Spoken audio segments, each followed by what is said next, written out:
to our regularly scheduled mayor and council meeting for Monday, October 27th, 2025. Before we do our moment of silence this evening, I'd like to dedicate ours on behalf of the mayor and council and the people of Berlin to Delegate Charles Otto, who passed recently and was laid to rest on Friday. Berlin and our initiatives, so remember him this evening for our moment of silence.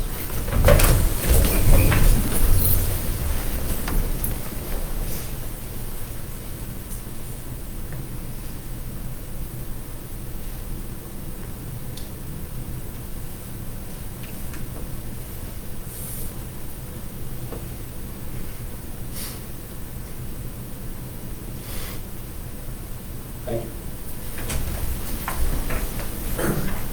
Allegiance to the flag of the United States of America and to the republic for which it stands, one nation, under God, indivisible, with liberty and justice for all. Thank you. The first item on our agenda this evening is the approval of the consent agenda. Motion to approve. I'm sorry. Sorry, I just did have one change I spoke to Laura about, so she's going to correct that for the record in the minutes of the regular session. So with that, I'll make a motion to approve. What was the correction? Yeah, you should clarify what the Okay. correction was. Sure. In the packet, it's page 9. This is my comment, starts with Councilmember Green. It says, discuss the need for the mayor and council to consider raising the room tax. I just asked her to clarify that it was to consider the mayor and council to ask the Volusia County Commissioners to consider the request before them to raise the room tax rate. That was what it was. It was just the county's room tax, not the town of Berlin's room tax. Thank you for the clarification. All right. The motion is with the correction. Yes. And was that, okay, made by Councilmember Green, second by Councilmember Orris. All in favor, say aye. Aye. All opposed, so let the record reflect that the consent agenda passes unanimously with all council members present. Thank you. Item number 2 for this evening is a presentation for the Oktoberfest fundraising collaboration. Thank you, Ann and Ivy. I'm not sure where you want So, to go. yeah, just right up here and have a seat, and you can use the microphone. Just talk about the wonderful event that we had 2 weekends ago. Okay. Thank you. My name is Ann Hillier. I'm the president and founder of Destination Growth Partners. I work out of my house on Branch Street in Berlin, so very local and homegrown. We work to convene, educate, and coordinate efforts that enhance regional visibility, strengthen local economies, and support the responsible growth of tourism. And our very first event was Berlin's Oktoberfest. We were very fortunate to partner with the town of Berlin and Ivy on this event to provide the beer and the beer sales. We had an army of volunteers from across town and regionally. Ocean City helped out as well, and they did a phenomenal job. We did our first ever advanced sales preceding an event like that, so we did those stainless steel mugs which sold out, and at the end we had people trying to steal the last ones we had or buy them for $50, so it goes to show we probably could have sold more. We already are tweaking the event to make it better for next year so that we can maybe feature the Berlin makers like Burley and Berlin Beer Co. and Forgotten 50, separating the beer trucks so that the lines don't merge the way that they did this time, and perhaps increasing some seasonal options. The feedback that I've gotten has been phenomenal. The restaurants and stores say that their sales were up significantly, which is our ultimate goal. Not so much the beer sales as to make sure that the town is really thriving. And so we accomplished our mission. So we're overjoyed. We look forward to working with Ivy and the town in the future on next year's Berlin Oktoberfest. And I really appreciate the opportunity to do this and to kick off my new nonprofit, which is a collaborative effort with several people in the tourism industry in a bang-up way. And I have a check for the town of Berlin for $10,000. Thank you. Who do I get?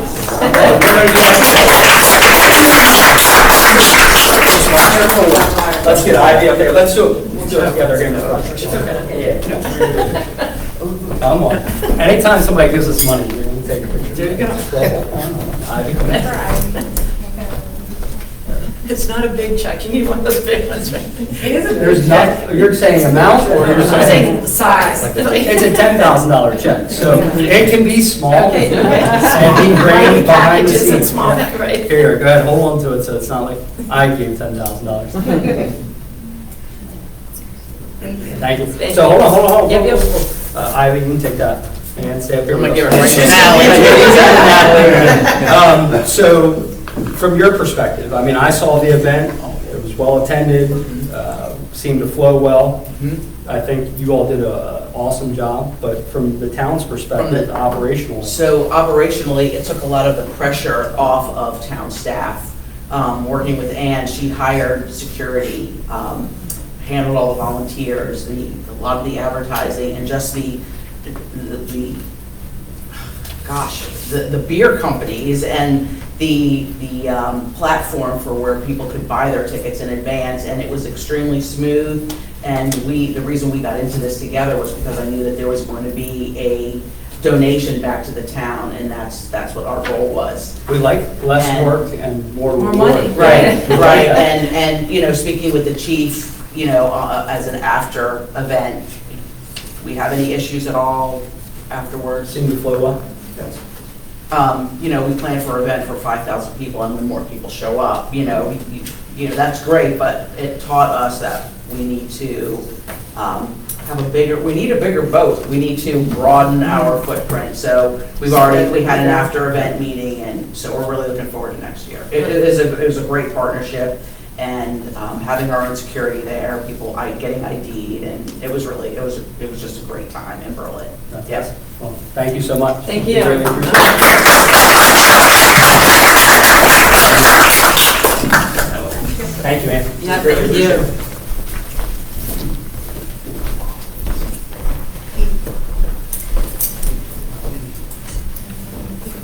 All right, up next is agenda item 3, and we have 2 proclamations this evening. Give me 1 second.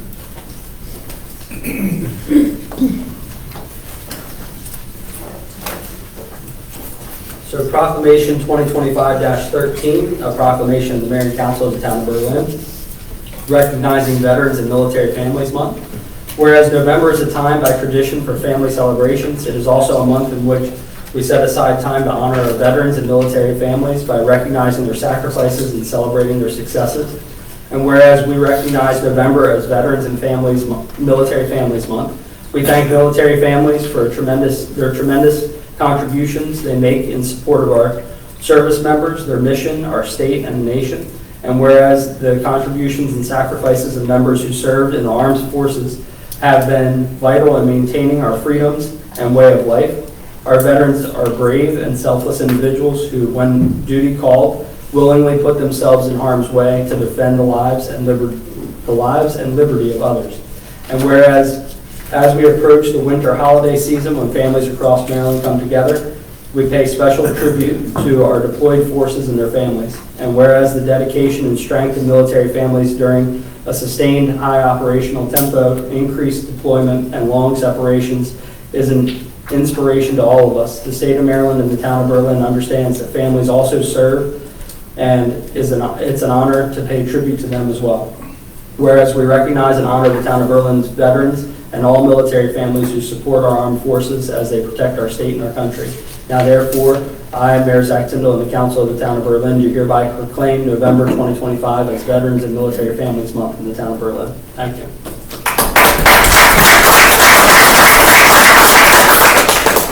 Up next is Proclamation 2025-14, a proclamation of the Mayor and Council of the Town of Berlin supporting Operation Greenlight for veterans.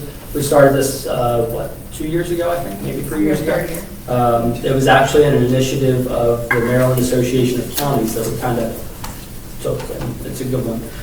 So whereas as residents of the town of Berlin have great respect, admiration, and the utmost gratitude for all the men and women who have selflessly served our country and our community in the armed forces, and whereas the contributions and sacrifices of those who have served in the armed forces have been vital in maintaining our freedoms and way of life enjoyed by all of our citizens, and whereas the town of Berlin seeks to honor individuals who have made countless sacrifices for freedom by placing themselves in harm's way for the good of all, Whereas veterans continue to serve our community in the American Legion, Veterans of Foreign Wars, religious groups, civil service, and by functioning as county veteran service officers in 29 states to help fellow former service members across more than $52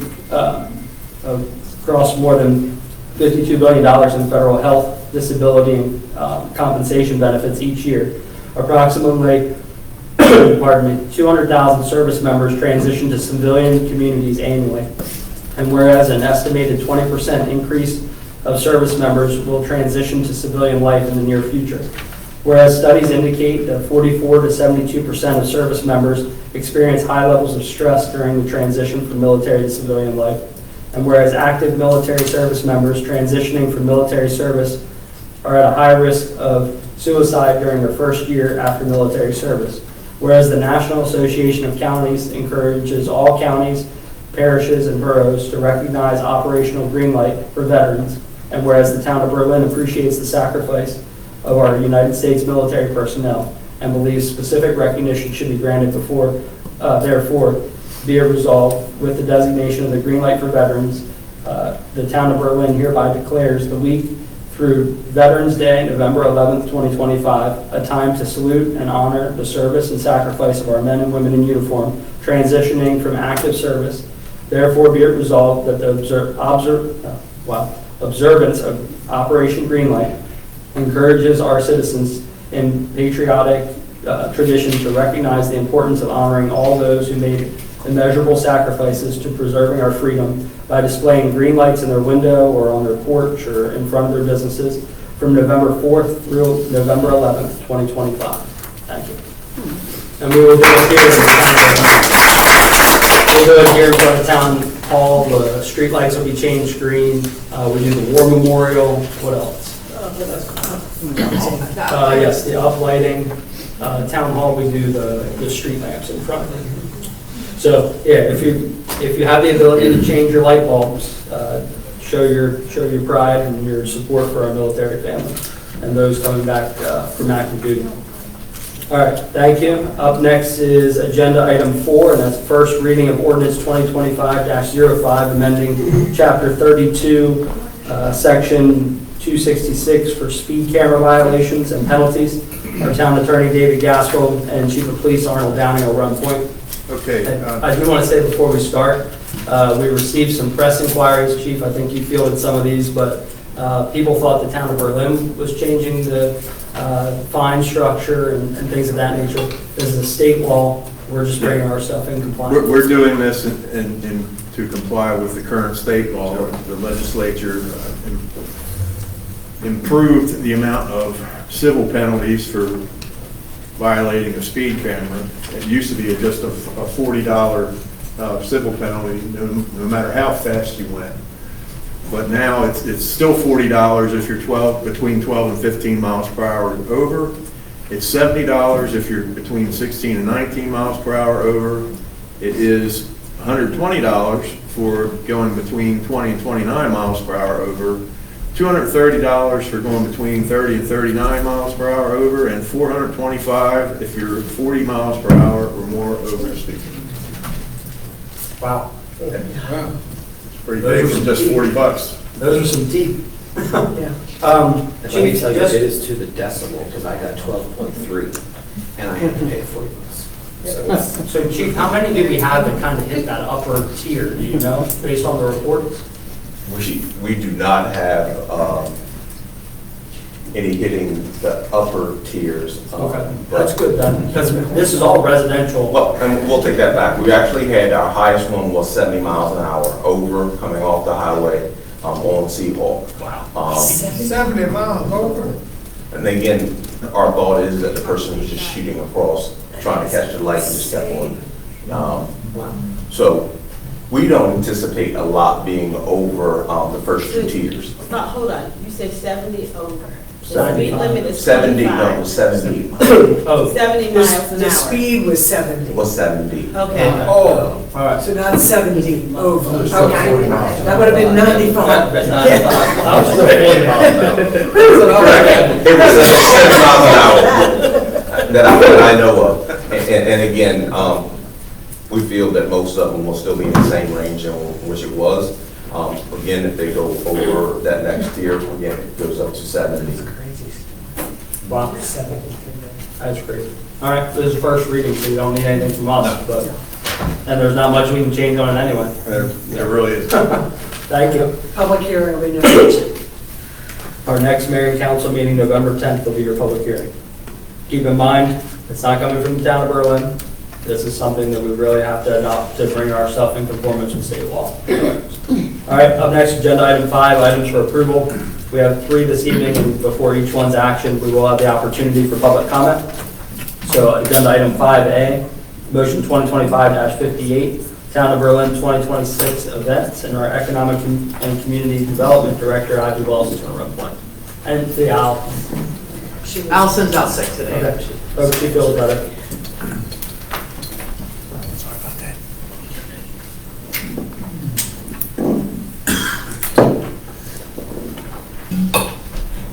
Good evening, Mayor and Council. Good evening. Tonight, I have before you a list of events sponsored by either the Town of Berlin, or Berlin Main Street Arts Entertainment District. You have the motion in front of you. There has been no changes to our events. The Restaurant Week will be January 19th through the 26th. The Berlin Community Art Sale, April 4th. Berlin Little League Parade will be April 11th.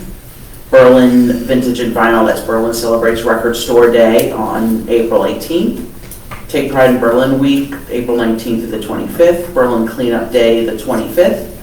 Memorial Day at the Monument, May 24th. Memorial Day Parade, May 25th. The fireworks, always July 3rd. National Night Out, August 4th.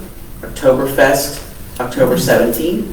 Truck and Treat, it's Touch a Truck and Treat, October 24th. The Christmas Tree Arrival Parade is November 16th. By the way, this year it's November 17th for everyone. This year the tree will be arriving on November 17th. The Fall Glow Walk by the Parks Commission, that date is unknown at this time. Ice Berlin and the tree lighting, November 27th. Merry Marketplace on the weekends in the parking lot, 14 South Main Street during the holiday shopping season. The Christmas Parade, December 3rd. The Hanukkah celebration at the Inn Berlin will be December 10th. New Year's Eve is December 31st. And the Berlin Farmers Market will run Sundays, May through September. It's actually May through October. We need to change that. And then also for the alcohol events, there is a correction. I already talked with Laura about it. It should be October 17th, not October 14th, as written on the letter. I think that the mayor has an updated letter. Okay.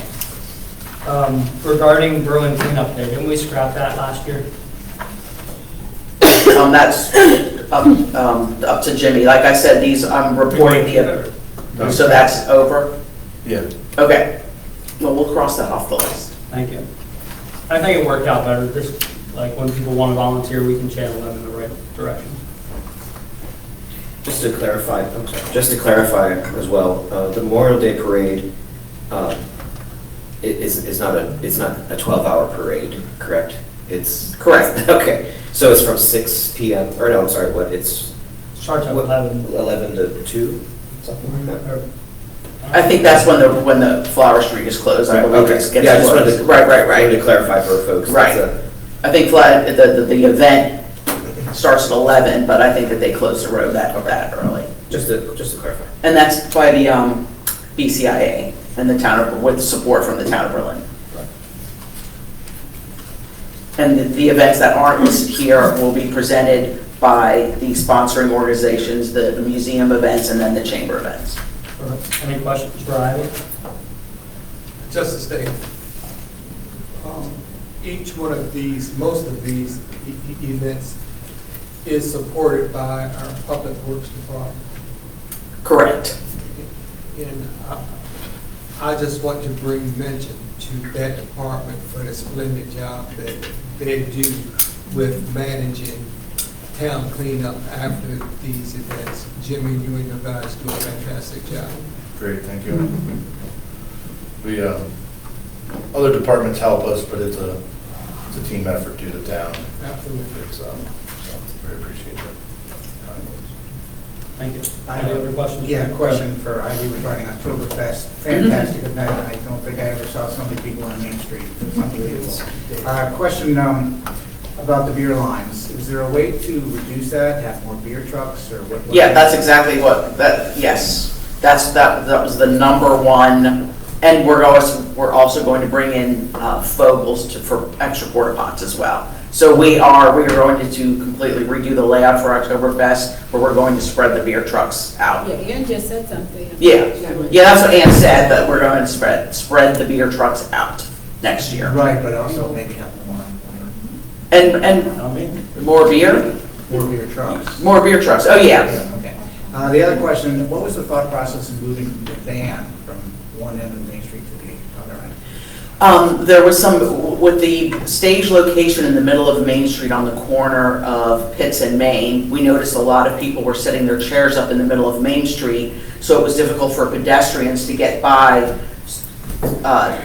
because people were literally sitting in that little circle part of Main Street, so people they couldn't really get by. So I go to a lot of concerts and a lot of festivals, and I've always noticed that it makes a lot of sense to have stages at the ends of streets. That's why it works so well over at Sterling Tavern, because people can set up their chairs and they're not in the middle of the footprint of the event for people to access both ends of Main Street. Also, originally we wanted to utilize the parking lot next to Bruder Hill. We were hoping that it was going to be paved in time for the event, but that wasn't going to happen. We knew we needed an extra space for people to be able to gather. So we received permission from Taylor Bank to use the back part of their parking lot behind J&M to act almost like a beer garden. And we weren't sure how receptive people were going to be to that layout. We received grant funding. I've purchased high top bar tables, and we put 10 of them out there, and people loved it. They gathered there, but we also realized it was a missed opportunity to have some beer trucks back there also. So that's what we're going to do. It's basically what Ann and I discussed. It's going to be a Berlin Makers beer garden. So for Burley Oak, for Berlin Beer Company, and Forgotten 50. So if you want something that was created here in Berlin, that's where you would go. So we would move most of the people, I don't want to say most of the people, many of the people wanted Burley Oak beer. So they were waiting in line for Burley Oak, and that line started to go into the other beer line. So we realized that Burley Oak was in high demand, so Burley Oak's also going to bring extra beer trucks for next year. The other thing I'd say about the music is putting it at the end. You're at the southern part of the street. You couldn't hear it as well. Whereas before, being in the middle, you could hear it no matter where you were on Main Street. Right, well, we have two bands. So we have the band at Sterling Tavern, and then we have the band at the end, but we also, it's a family event. Yeah. So on Commerce Street, where it's a little quieter, we don't want the music there. That was an entire kids section. So we had the petting farm, we had face painting, we had arts and crafts for kids, we had the kettle corn. So families who wanted to get away from the music could have their own spot on Commerce Street. So there was definitely reasoning behind moving the music all the way down, because it got loud when you were down there, so we didn't want the music to be, throughout town. If you wanted to hear the music, you could be there to hear it, but if you wanted to get away from it, you could. The music was great. Yeah, oh yeah. Thank you. So there's a method to the madness. Any other questions, Brian? I just wanted to ask, it appears that, so we only have 4 alcohol events this year, and what do we normally have? 6? 5, sometimes 6. Yeah. Okay, thank you. Any other questions, Brian? Okay, we'll open it up to public comment. Any comment regarding motion 2025-58, the town event? Seeing none, we'll take action by the council. Motion to approve. Whoa. Vice President Burrell has the motion, second by Councilman Burrell. No, I'm trying to change. I had a question about New Year's Eve. Okay. I think the last couple of years, this is saying from 6 to 9. The ball drop has been usually at 6. and 15 minutes later, well, last year it rained a little bit, it drizzled, but 15 minutes later, I'd like to see if we could do the ball drop maybe closer to the 8 or 9 o'clock, because kids don't go to bed at 5 o'clock or 6 o'clock. And it would keep people in town to eat in some of the restaurants and eateries and do stuff between 6 and 9, and then go to the ball drop. Because once the ball drop's done, they're all going home. So just a thought, just my 2 cents on if we could work on that somehow. I know we did 2 before, we don't need 2. Nobody's gonna stay here till 12 or 1 o'clock in the morning, but 9 o'clock just seems to be more favorable for people to be in town doing different things. So. I know last year was the weather. The weather really did this, because everybody was trying to get out and beat the rain. But I'm just saying, like, I get it, I'm just saying, like, if you look around our town, we do have kids in town, but a lot of our residents too, for an older age, they want to do a little something New Year's Eve, they can go out to eat and do stuff, and then see the ball drop at 9 and go home. Our town shuts down early. I'm not expecting us to do anything after 9 o'clock. I'm just saying it would be just a little bit later to do it. Part of the reason it was timed at 6 o'clock is because that's midnight in Berlin, Germany.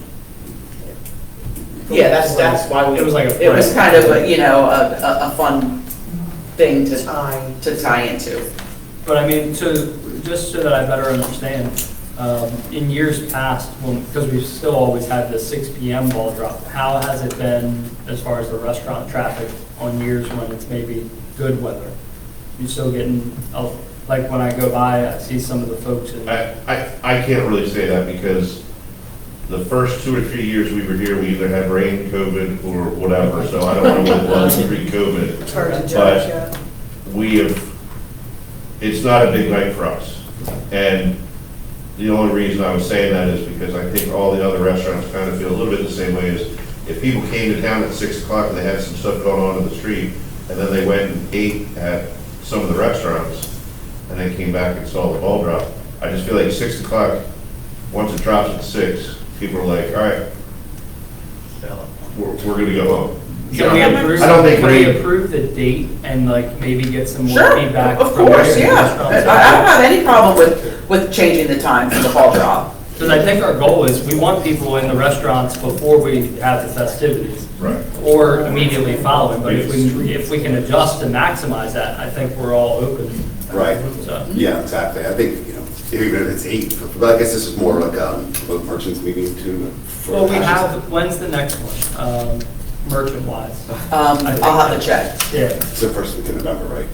But Or bi-monthly. Now they're like quarterly. I'm getting confused a bit. But I can always walk around and talk to them. Yeah, just if we could gauge like a general perception on what a good time could be. Let's approve the ball drop, know that there's no I appetite. think 9 o'clock at the latest, though. I was getting ready to say, there's no appetite to go past 9. Because the kids. Right. I don't want, kids, I don't want parents to say, you had it at 6 and now it's at 9 and it's too late, because I know that my grandkids go to sleep at, 7 o'clock. Yes. Right. But what I would ask is make sure they know that 9 is the absolute latest that we'll do it. Yeah, I'm fine with, whatever works best for the businesses is what I want. 8:30 or something, I just feel like 6 o'clock is tough for people to get here.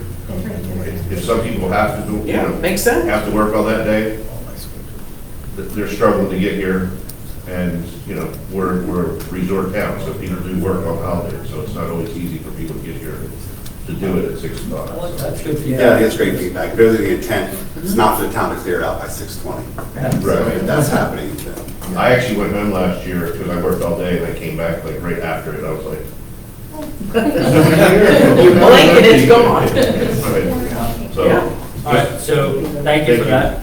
We have a motion still? Move to approve the list of county events with the understanding that there will be further discussion with the time of the ball drop on New Year's Eve.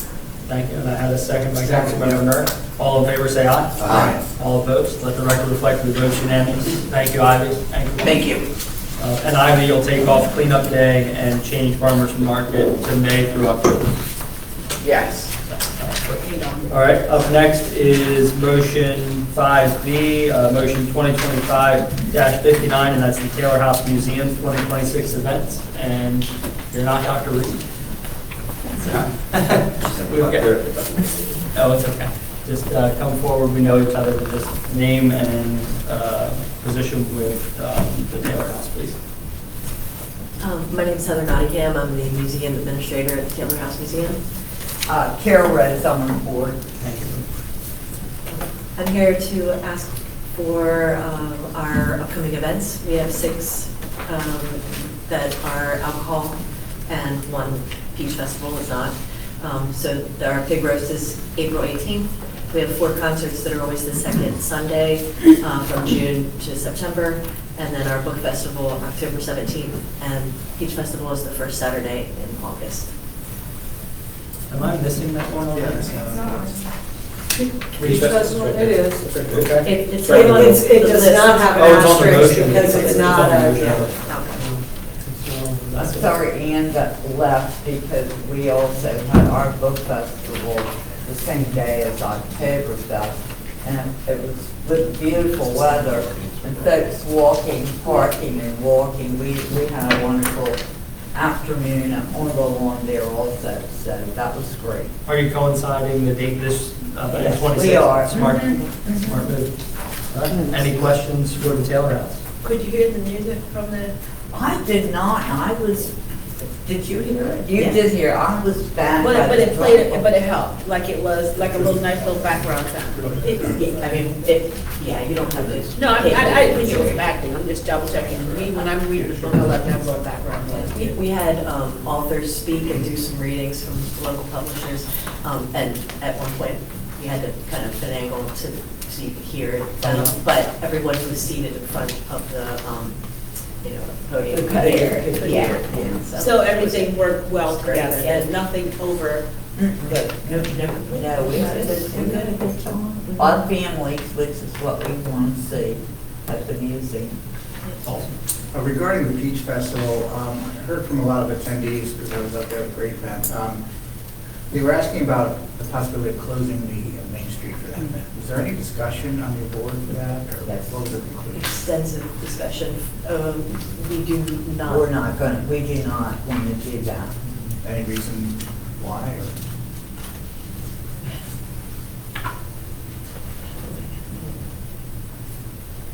We want, it's In the a, street. I mean, Yeah. the people are in the street, but Yeah, that that event was the is point. in the street. Everyone's saying it was so crowded that they had to meander in the street anyway. well, it's our biggest fundraiser of the year, and it is purely a Taylor House Museum event.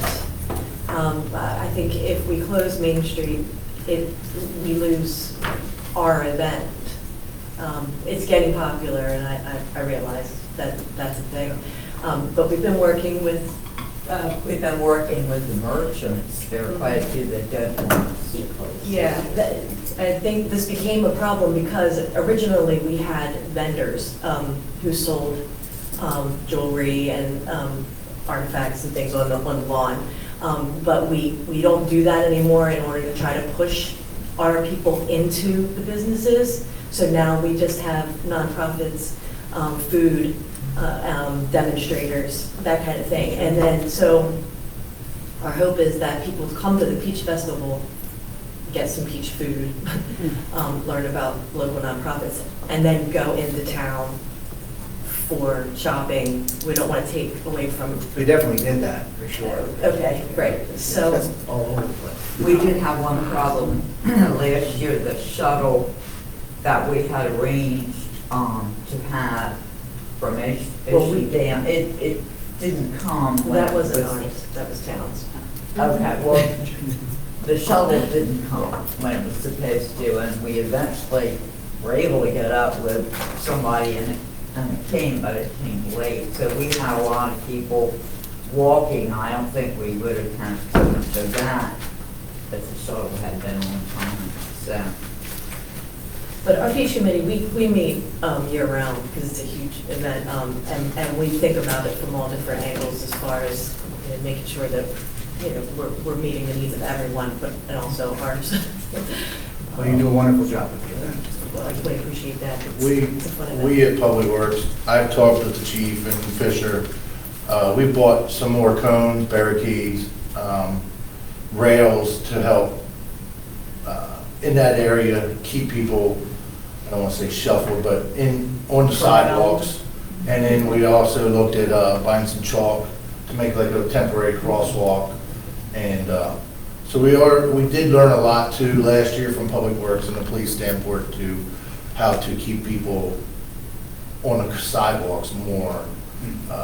So we're prepared for that. We looked at that and evaluated that. Is it maybe worthwhile to make it no parking and set those barricades up so that we widen the easterly side of the sidewalk? We might it might benefit, because if you think about it, you're only parking like 5 or 6 cars on They do the that in, street. like, the cities all the There's 7 time. or 8 cars in that hole. But if they weren't there, it would actually help with And congestion a And little we bit. had issues with merchants actually putting things on the sidewalk, this event. And we also had the sandwich boards. We really need everything moved off the street when we have that volume of people actually in and moving around. I agree with that. That's But I mean, another thing, I don't, we used to have an annual sidewalk sale, and that was the only time merchandise was out on the, They actually had a second sidewalk sale. I mean, it was very pronounced this year. but I mean, I don't think the code or didn't allow merchandise to be out on the street unless there was a specific sidewalk sale that the town agreed to. I may be wrong, but it used to be that way. they also used to have to come for approval for outdoor seating and all that stuff too. But, that's a good question. But maybe looking at ways that we can assist the Councilmember Nur's point, and I mean, what we've all experienced, just to increase the flow of traffic, by keeping them, but still having Main Street open. This is our 14th year, 12th, 16th year, and it's never been an issue to this extent before, am I right? That's a good problem to have. Yeah, but I don't know why, just all of a sudden, you know, it. Yeah, I think it's a sign of success, truly, and, I think that it is a constant conversation piece that day. You all are so busy at and some days, some years, I'm very curious how we get so fortunate that there's not something else, but I do think that there are changes that have been made to kind of narrow Main Street at the high volume spots, especially with the crosswalk that was created by cones and rods and all. I think that that's helpful. I think it's probably one of these things we're always going to hear about, and if you all as a board continue to review it, I think it's, And you had blessing of the combine. This is the same day, and they had double the amount that we have in town. And it's always successful too, so, It's a good day. All right, anything else for the townhouse? Okay, we'll open it up to public comment regarding motion 2025-59. Seeing none, we'll take action by the council. Motion to approve. A motion by Councilmember Green, a second by Councilmember Nichols. All in favor, say aye. Aye. All opposed? Let the record reflect that the vote's unanimous. Thank you. And just if I may, my annual, I am also a board member of the Calhoun Tanner House Museum, and I went ahead and voted for these events. I have no financial interest in it. So, thank you. Thank you, Jeff. Yep. you can get it. I didn't get a peek. All right, agenda item 5C, motion 2025-60, Chamber of Commerce 2026 events, and let's see, Mr. Neville, President Neville, and Cindy. How are you? Thank you both for joining us. Good evening, Mayor and Council. So the motion we have before you tonight is our proposed 2026 event lineup. Just kicking it off, we have a spring celebration, April 4th, Saturday before Easter. Spring Cruisers is May 2nd. This corresponds with the Ocean City event that usually tends to draw a bigger crowd here. Bathtub races, June 2nd. This is traditionally the third Friday in June. We changed it to the second Friday to observe the Juneteenth holiday with town staff being off. June 12th. June 12th. Oh, correct, yes. It's, moved to June 12th. Second Friday instead of, Instead of the third Friday, Chili Pepper Festival, this was a great success this year, so we wanted to bring that one back. But we did hear the comments about being, excuse me, hot in the middle of the day, so we're moving that to 3 p.m. to 8 p.m. And then Fiddler's Convention is September 25th. This we moved to correspond with the Salisbury Folk Festival. Folk Festival. We have a good relationship with the event promoter that puts that on. They were going to offer us space at the Folk Festival the weekend before, so we can promote the event there and drive people here. And then Fall Cruisers, October 10th, 8 to 2. This also corresponds with the Ocean City event. Thank you so much. Yeah, I have a couple questions. Go ahead. Did you want to say that? Yes, we discussed some changes or the modifications in the motion that we have before us.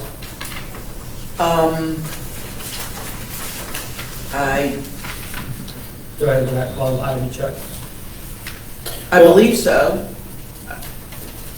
Go ahead. Oh, okay. So I don't see jazz and blues on here. Okay. All right. So at the The recommendation, yeah, modifications. we modified it to cut down a few events to alleviate a little bit off of town public works. Thank you. So was that event successful? Jazz and blues? Yes. So it's not to remove them, it's just to maybe change the venue rather than having it all of Main Street, to maybe move it somewhere else to help boost. So this year, we have postponed it for 2026 with the full intention of bringing it back in 2027. And then we also are looking to host a few different events at Steve Decatur Park to, again, prevent shutting down Main Street. Also. Sorry. Thank you. So, well, that's fine, that ties in. So what events are you looking to move to Stephen Decatur Park? We're looking to host an art event, potentially a cookout event. These are going to be new events that we're going to test in that space. Oh, okay. Well, this wasn't one of my questions, but I'm going to ask. So just for an example, the chili and chili pepper event, you said you didn't want to close Main Street. Are you looking at another location for that? Or no? For the chili pepper? Yeah. No, that one will be closing down Main Street and the dual stages again. Okay. But the recommendations that we heard, we pushed the event to more in the later in the afternoon, so it's not in the middle of summertime and really hot outside. Right. Yeah. Too hot for chili. DJs. So my question here, I'm going to go on a little 2-minute tangent, but somebody up here mentioned one time, a lot of our jobs are about balance, and that's truly what it is. So when I look at these event lists for the town, the chamber, and the museum, I try to kind of balance the quality of life, for our residents and for the success of the business. And I kind of feel that, I kind of believe that events, if they are not helping businesses, then they should be assessed. So I'm glad that you all are looking at that. But I do have some general questions on how many town of Berlin businesses, Ivy, are there? Almost 300. Almost, Yeah, I would say Give or that's take. about- So how many town of Berlin businesses are members of the Berlin Chamber? We a little over half. We have about 176 members, I believe. Okay, cool. So what is the process? And I'm not trying to micromanage or anything. I don't have time to micromanage. I'm just, this came up as a concern to me from a few folks, so I'm asking since you're here. What is the process for, I would assume that you would accommodate members of the Berlin Chamber prior to any other outside vendors? Correct. Okay. So what happens if you have a duplicate vendor? Like, let's say someone comes in who is, okay, Jack's HVAC store is here on Main Street, okay? And then you have an outside vendor, we'll say, who is willing to pay the fee, whatever that is, but they also do HVAC. So what is the process for determining who is allowed to be a part of the event? So we are definitely working to avoid duplication efforts of vendors, but I guess it's whoever is willing to come and set up and put staff out there and, show their services. So if there's a duplicate vendor, we want to be as accommodating as possible, but if there's one that's, maybe right off Main Street or on Main Street, and an outside vendor wants to come up and set up and work all day, we take that into consideration and try and be as fair as possible because they're willing to pay the fee, they're willing to staff the event. And the Berlin business is also able to set up out there and they choose not to and just try and take the foot traffic. So we just try and weigh both of those to be as fair as possible. And then with competing or similar vendors, say food trucks, we're making more of an effort to alternate them so they're not both at the same event. So they can sign up for one and then we'll trade off for the next one. And then I will say, hold on, there are some criteria that the town has regarding vendors. We've relayed that, just so that everybody's on the same, I know you all are aware, but just so that the council and everybody's on the same page. If there's a vendor, it does have to go through economic development before they get a green light to come. Yep, and we are working to be more consistent with the branding of the town. Some of the issues from those were during our transitional period where they paid ahead of the time just for the year and they were hard inconsistent, but we want to make sure that everything fits the brand of the town. So I just have two more questions. So in your letter to us, this is really for clarity, you state that you're reviewing possibly discontinuing Fiddler's Night Friday event. Is that still accurate? We were considering it with the stage move or anything like that, but I mean, it ends up being a popular locals one, so ideally we wouldn't. But just again, we were putting everything on the table as far as town staff setup, all that sort of stuff. So we wanted to make sure we were being as accommodating as possible with if there's any strain on resources. So are you anticipating having both days for Fiddlers? Or is that really to be?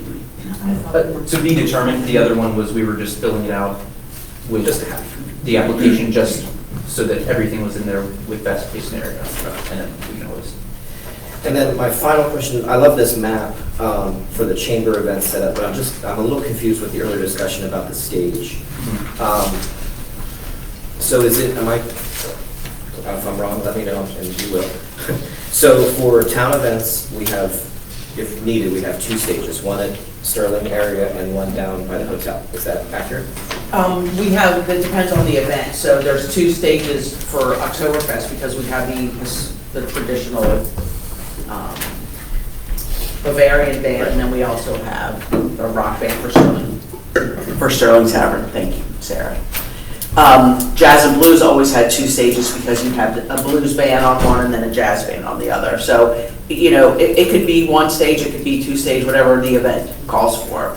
So for chamber events, is the stage static, or is it going to be on the corner of Pitts and Main every chamber event?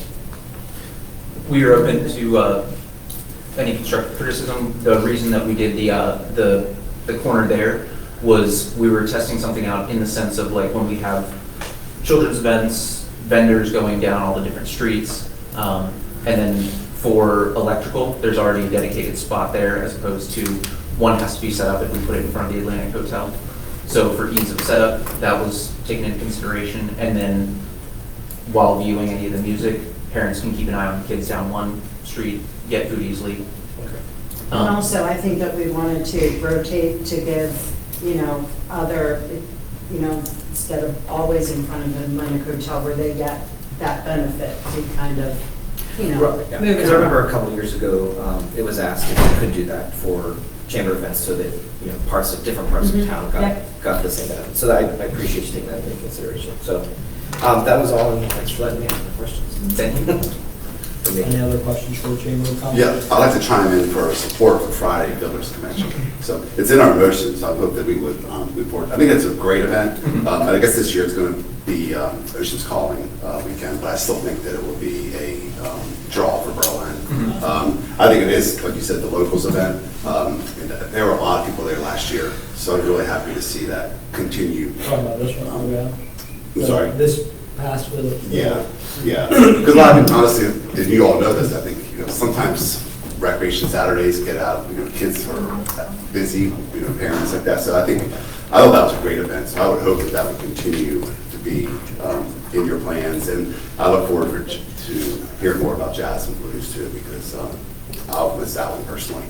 Well, this year with the Fiddlers, it was an adjusted footprint Worked And it very looked well. really pretty with like the Edison lights that were up and everything. It was a huge, It I worked think very well, sometimes, Yeah. being in that shorter area. I think sometimes, when we talked about this a little bit, at the staff level, adjusting maybe where an event's held or the size of the footprint can take a moderate crowd and make it really stand out, right?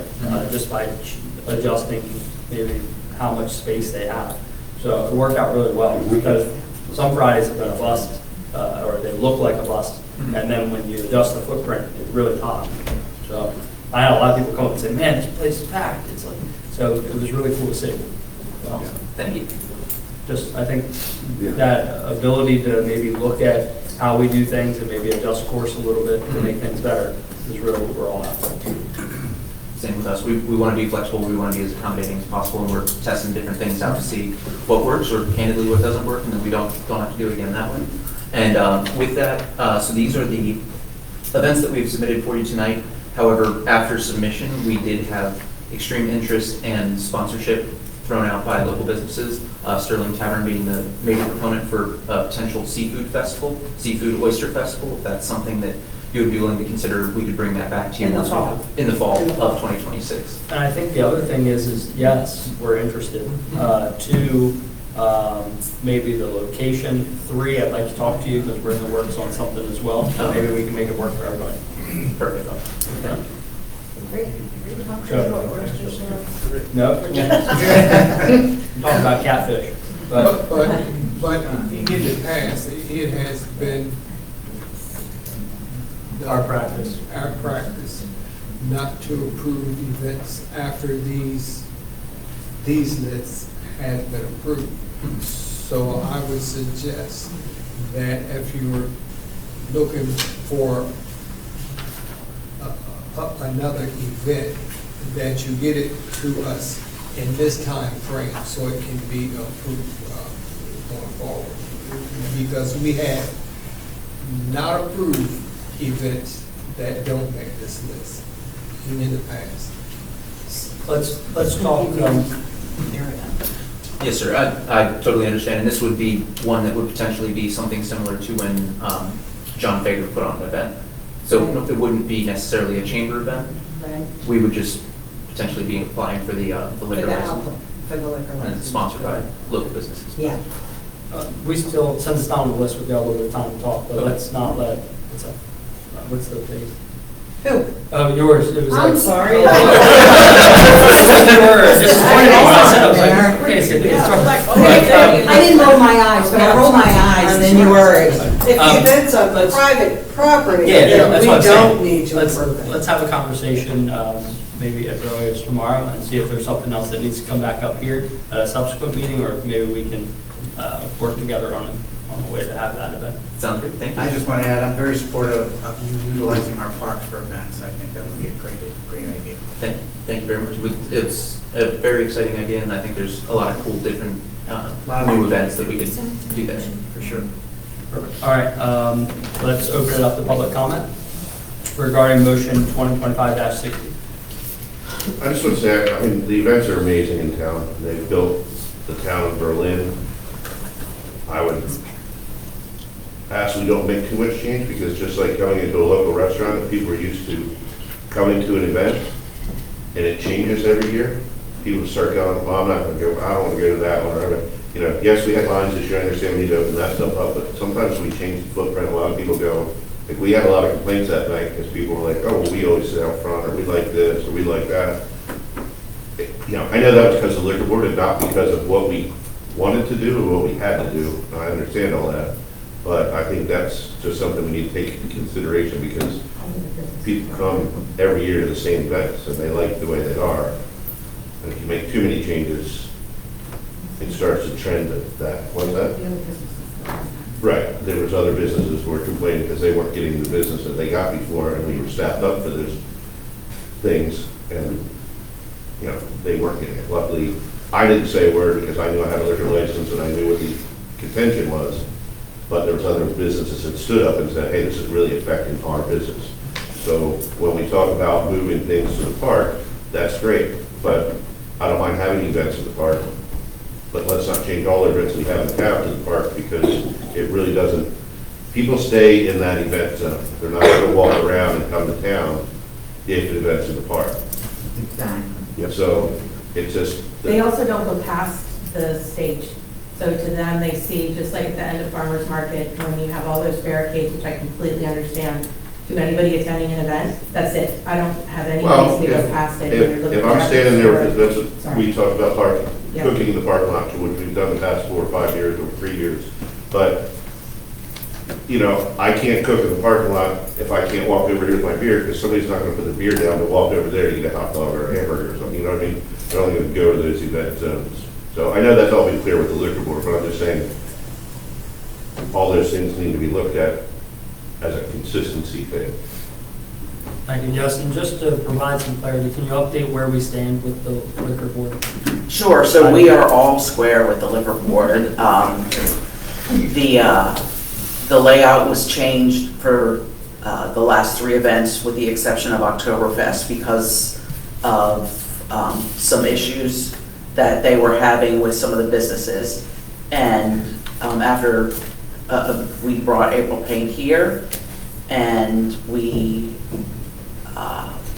moved the parameters to what they have been for the last decade, what they were previously, and it worked out great for Oktoberfest.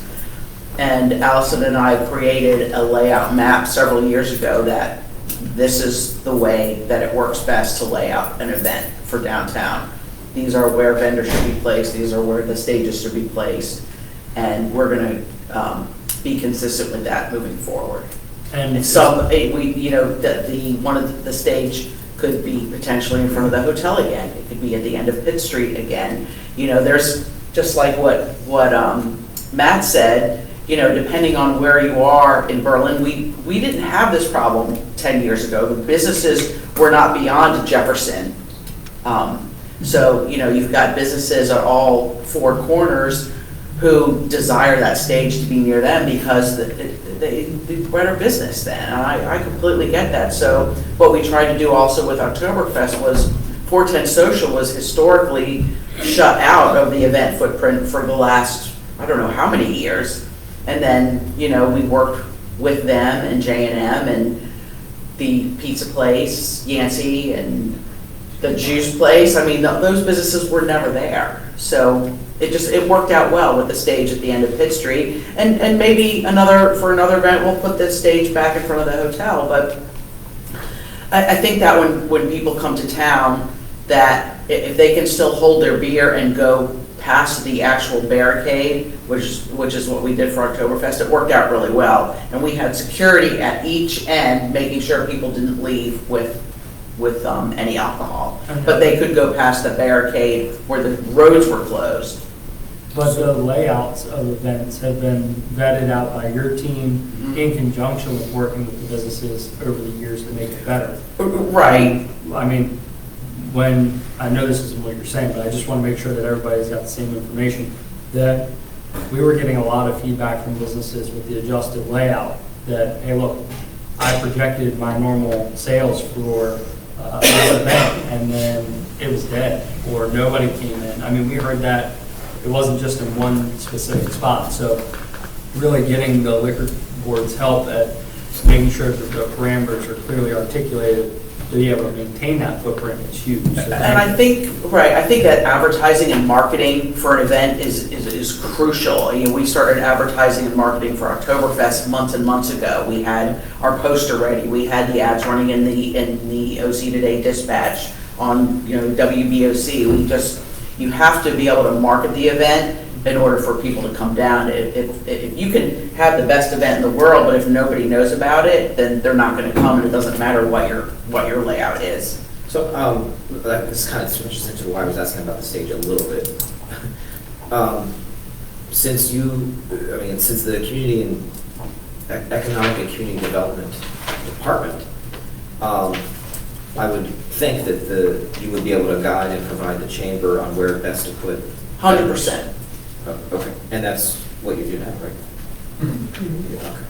I mean, that's because I was kind of going for the. So there's when you hold an event, I mean, for everyone out there who has ever held an event in a downtown, I I talk with my colleagues, there's not very many people that have the same type of job that we all do, so we talk to each other frequently. And when you put, and I've talked with the chamber and Dave Fitzgerald about this, where you put a vendor tent, you can't block a business entrance. And if you're, the line of sight when you're looking down Main Street, there has to be there's kind of a flow, so it's important to have your vendor tents on one side of the street. You can't have a vendor tent here and here where it creates a bottleneck. So, and we work really well with the chamber, and we're happy, Allison is there for the events and to help set up in the morning.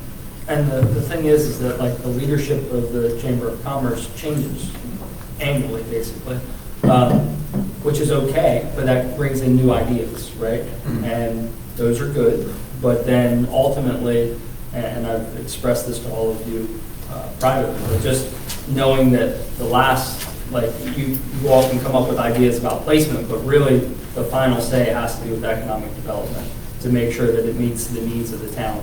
And the partnership's strong, there's nothing wrong with that, but just knowing that the idea generation, you all can do that, but really it's got to be run through in enough time that the economic and community development team can check off on it and say, yes, this is a good layout. Yes, sir. Does that make it clear? Yeah. Okay. Yes, just public comment. We know each other. Just have a quick question. Just name and street name if you don't mind. Scott Van Foster, West Street. I'm all for the events in Berlin. I mean, it's great. The other thing I was curious about is most events are weekends, so that's great. You guys have a robocall thing for like peak times for electric and all that. Is there any way you can implement that with the events on road closures? I know 99% of the time it's Main Street that's closed from section at West Street and Main where it splits and to maybe Pitt Street. But there was an event that happened this year, and you actually ended up closing part of West Street off of Main, that little split there, okay? I wasn't aware that that was closed, but it actually worked in my favor because the event actually ended before I had to leave. But I have an RV and trailer that's 80 foot long in total length. So I'm limited in how I can come in and out of town. I can't really make a right out of my driveway. I have to always make a left to go up towards Main. So if that was blocked, which it was happened to be open when there's no way I can make a left onto Broad and then go there by Atkins Company. I needed to kind of go straight. So I ended up calling the police department that day, and they said the event ended at this time, which it worked out that I was leaving after that. So just in advance, is there any way that you could send out a robocall to the residents saying certain streets would be closed? Maybe the best way, so the fear with the code red, right, the reason we try to use it sparingly, yes, is because we really want you to pay attention to that. Right. Maybe the best route is the Berlin Bulletin, and we. I understand that they don't close that road often, but when it's kind of a main artery to West Street coming off of Main, it would just be nice to have a heads up. Because people that live on West Street may have not branched out that morning to realize that it was closed and they're leaving. They're like, okay, well, if they got a big vehicle, they can't make a left or right or get a certain way. I just didn't know if that was possible. It would probably be the Peach Festival. Or I think it was when they had the it could be the memorial. The museum event there. The Peach Festival. Yes. So the Peach Festival, they closed West Street, but not Main Street?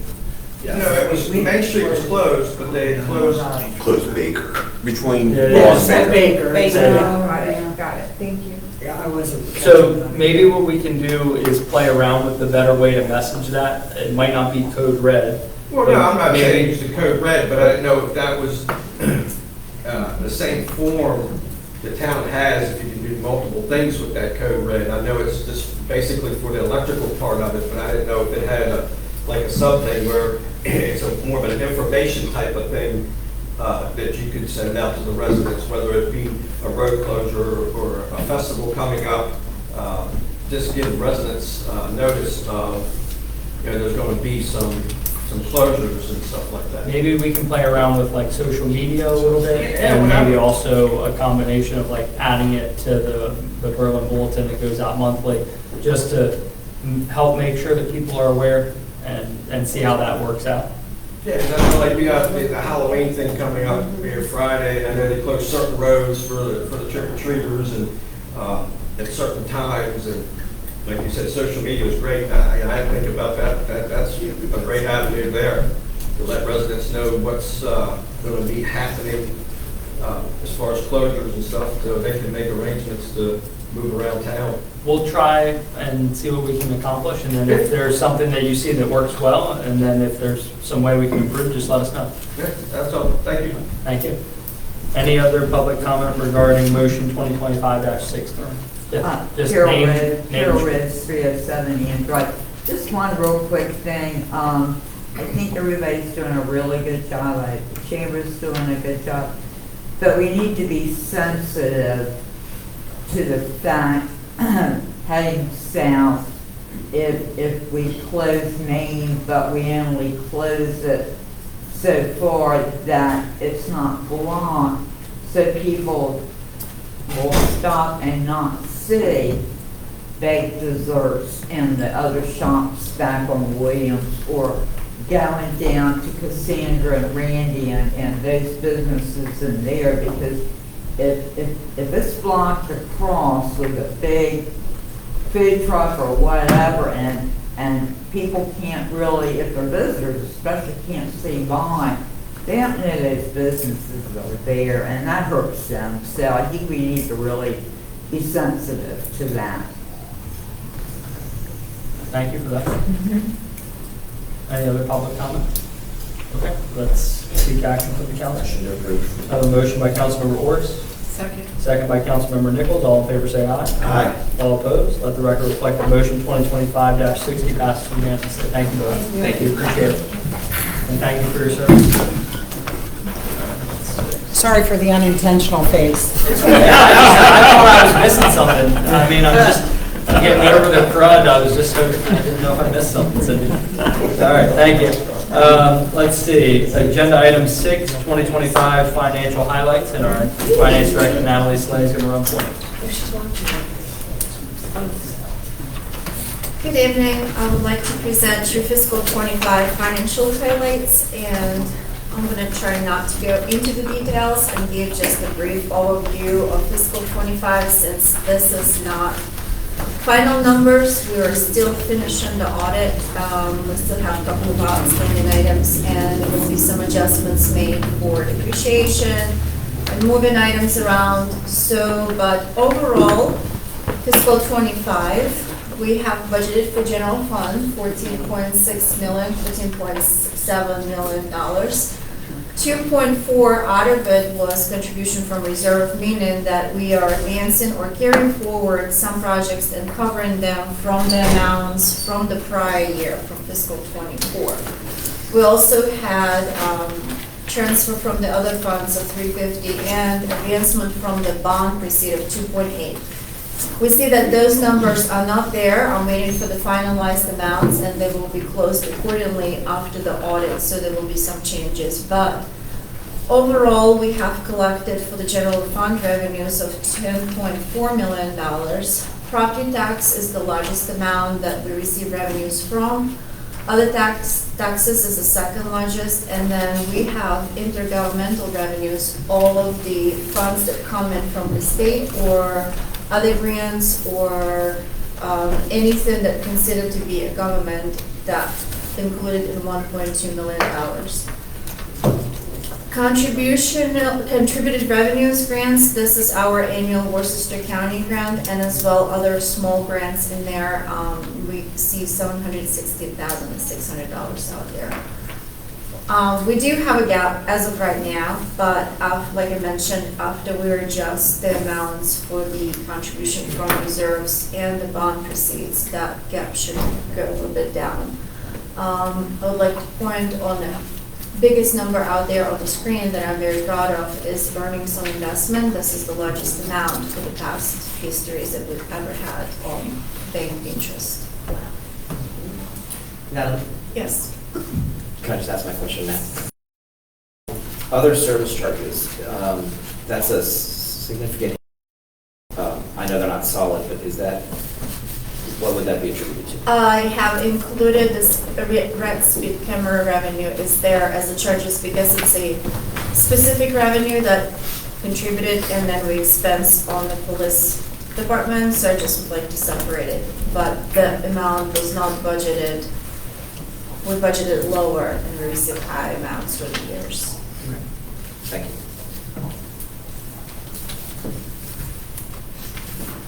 You have seen the graph before, but basically that's representation of our budget for fiscal 25 and what the revenue is coming from the sources. The largest, as I mentioned, is property taxes.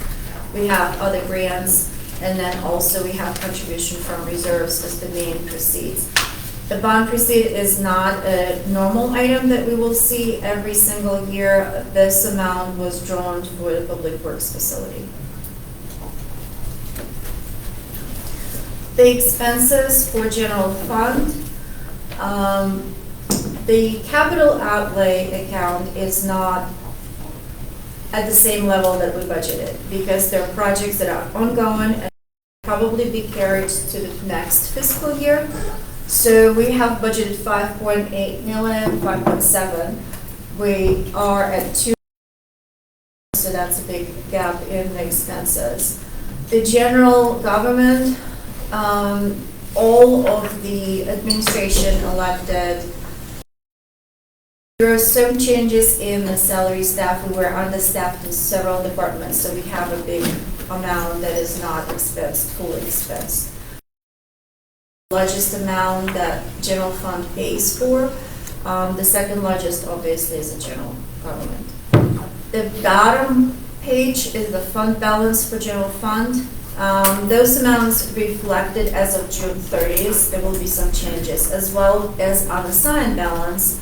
In comparison from fiscal 24, we see this amount is smaller just basically because I'm taking the rough draft as of right now. Representation of our fiscal 25 expenses as budgeted. The largest amount is covered for the public safety. We have general government and then public works. There's some small amounts and then capital outlays, of course.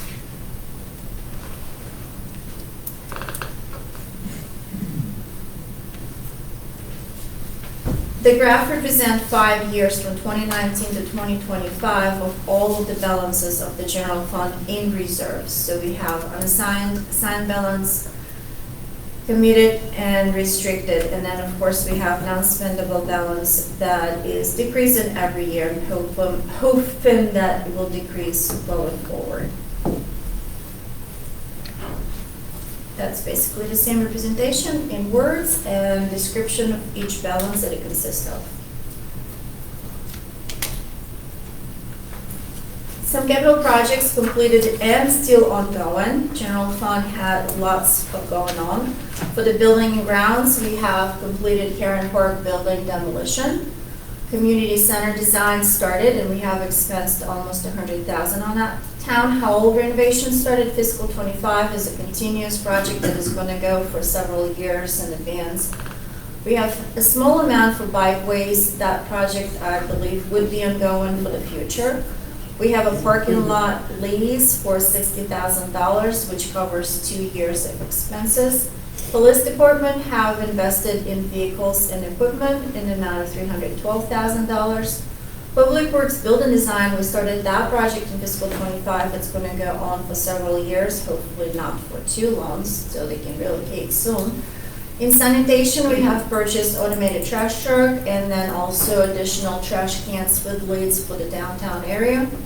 Streets and path pavings, they have purchased a Cat backhoe loader and a Ford 150 truck. Street signs been replaced, the old ones been auctioned, and the new ones been installed, as well as a message board was purchased. Then there was a John Deere tractor, Ford dump truck, a trailer, and a skid steer broom. That's all went to the streets. Parks, we had flagpoles. We had a large Henry Park playground unit installed, student Decatur game chime unit been installed, and comfort station projects started. Hopefully that will be completed soon, and the grant is assigned to that project. I have included some pictures from the police department. Those are new vehicles. Looking sharp. There's also police department, some equipment. And Bird 1, right? Isn't it Bird 1? Yeah. There was a question of whether they should be Bird or Birdie. I was like, nobody wants to be chased by Birdie. Like, I want to feel scared to be chased by Bird 1. Eagle Eye. Parks, playground unit, and flagpoles. Oops, skipped the public works automated trash truck. Vice President Burrell, right? You guys throwing up gang signs. Jimmy told me to do it. I was following your lead. Zoom in on that. So if you don't have any questions on general fund, I would like to move to the electric fund. Any questions? Well, just a comment, I'm sorry, the investments, and I know you touched on it, but, we always talk about the revenue levers up here, and so congratulations on that, because I mean, that is, it's a tremendous investment. And your initial budgeted projection was modest. Yeah. Compared to what you. Yeah. Oh, yeah, that's right. So- Thanks a lot. Great job. Where are we gonna go next? A big shout out to the Bank of Ocean City. I think the relationship between Town of Berlin and Bank of Ocean City staff president and vice president is a huge thank you to them. And also, they really be proud holding our accounts, and we were so happy with their services. And they're proactive on our security. And Yes. everything. They've done a We great job. have implemented recently an extra layer of security, which helps us to verify all the checks that are outgoing from the Town of Berlin. Also, all the ACH transactions basically uploaded in a separate portal, and they verify before any money is going out of the town. It takes an extra step on our staff and our behalf to control, but that gives us an extra blanket. Just to clarify a little bit of what Natalie just said, the checks obviously go through numerous layers before they ever leave this building. What Bank of Ocean City has added to it is finding out what happens after it leaves the building and when it gets to the bank, is making sure that everything is copacetic. That's good. You don't know what those things. Yeah. Good. Thank you. You're welcome. Thank you. Electric fund revenues, we budgeted almost 7 million. Have collected 6.4. There is some sales and services amount, and those are not of my concern because most of them are reimbursements. So electric department purchasing generator and installing on the site, so the developer will pay for it later on. So even though the expenses are there, they will be receiving those revenues at the later terms. Contribution from reserve, this amount will be adjusted after audit, and the bond loan receipt is for the EMI and smart metering. The amount is budgeted at $1 million, the project is ongoing and will be adjusted as well. So there is a small loss at the end of the year, but I think that will be corrected once we advance the EMI metering from the bond proceed and change the contributed revenue from the reserves. But overall, the fund is doing well, and everything within the lines. The only thing is of my concern going forward is purchase power. From the meetings that I have and discussions, we expect the purchase power, and not because of the Town of Berlin, but because of the transmission costs overall from the PGM and M. So for fiscal 27, I think we will have an increased cost in there. This is a better projected position than last year. Yes.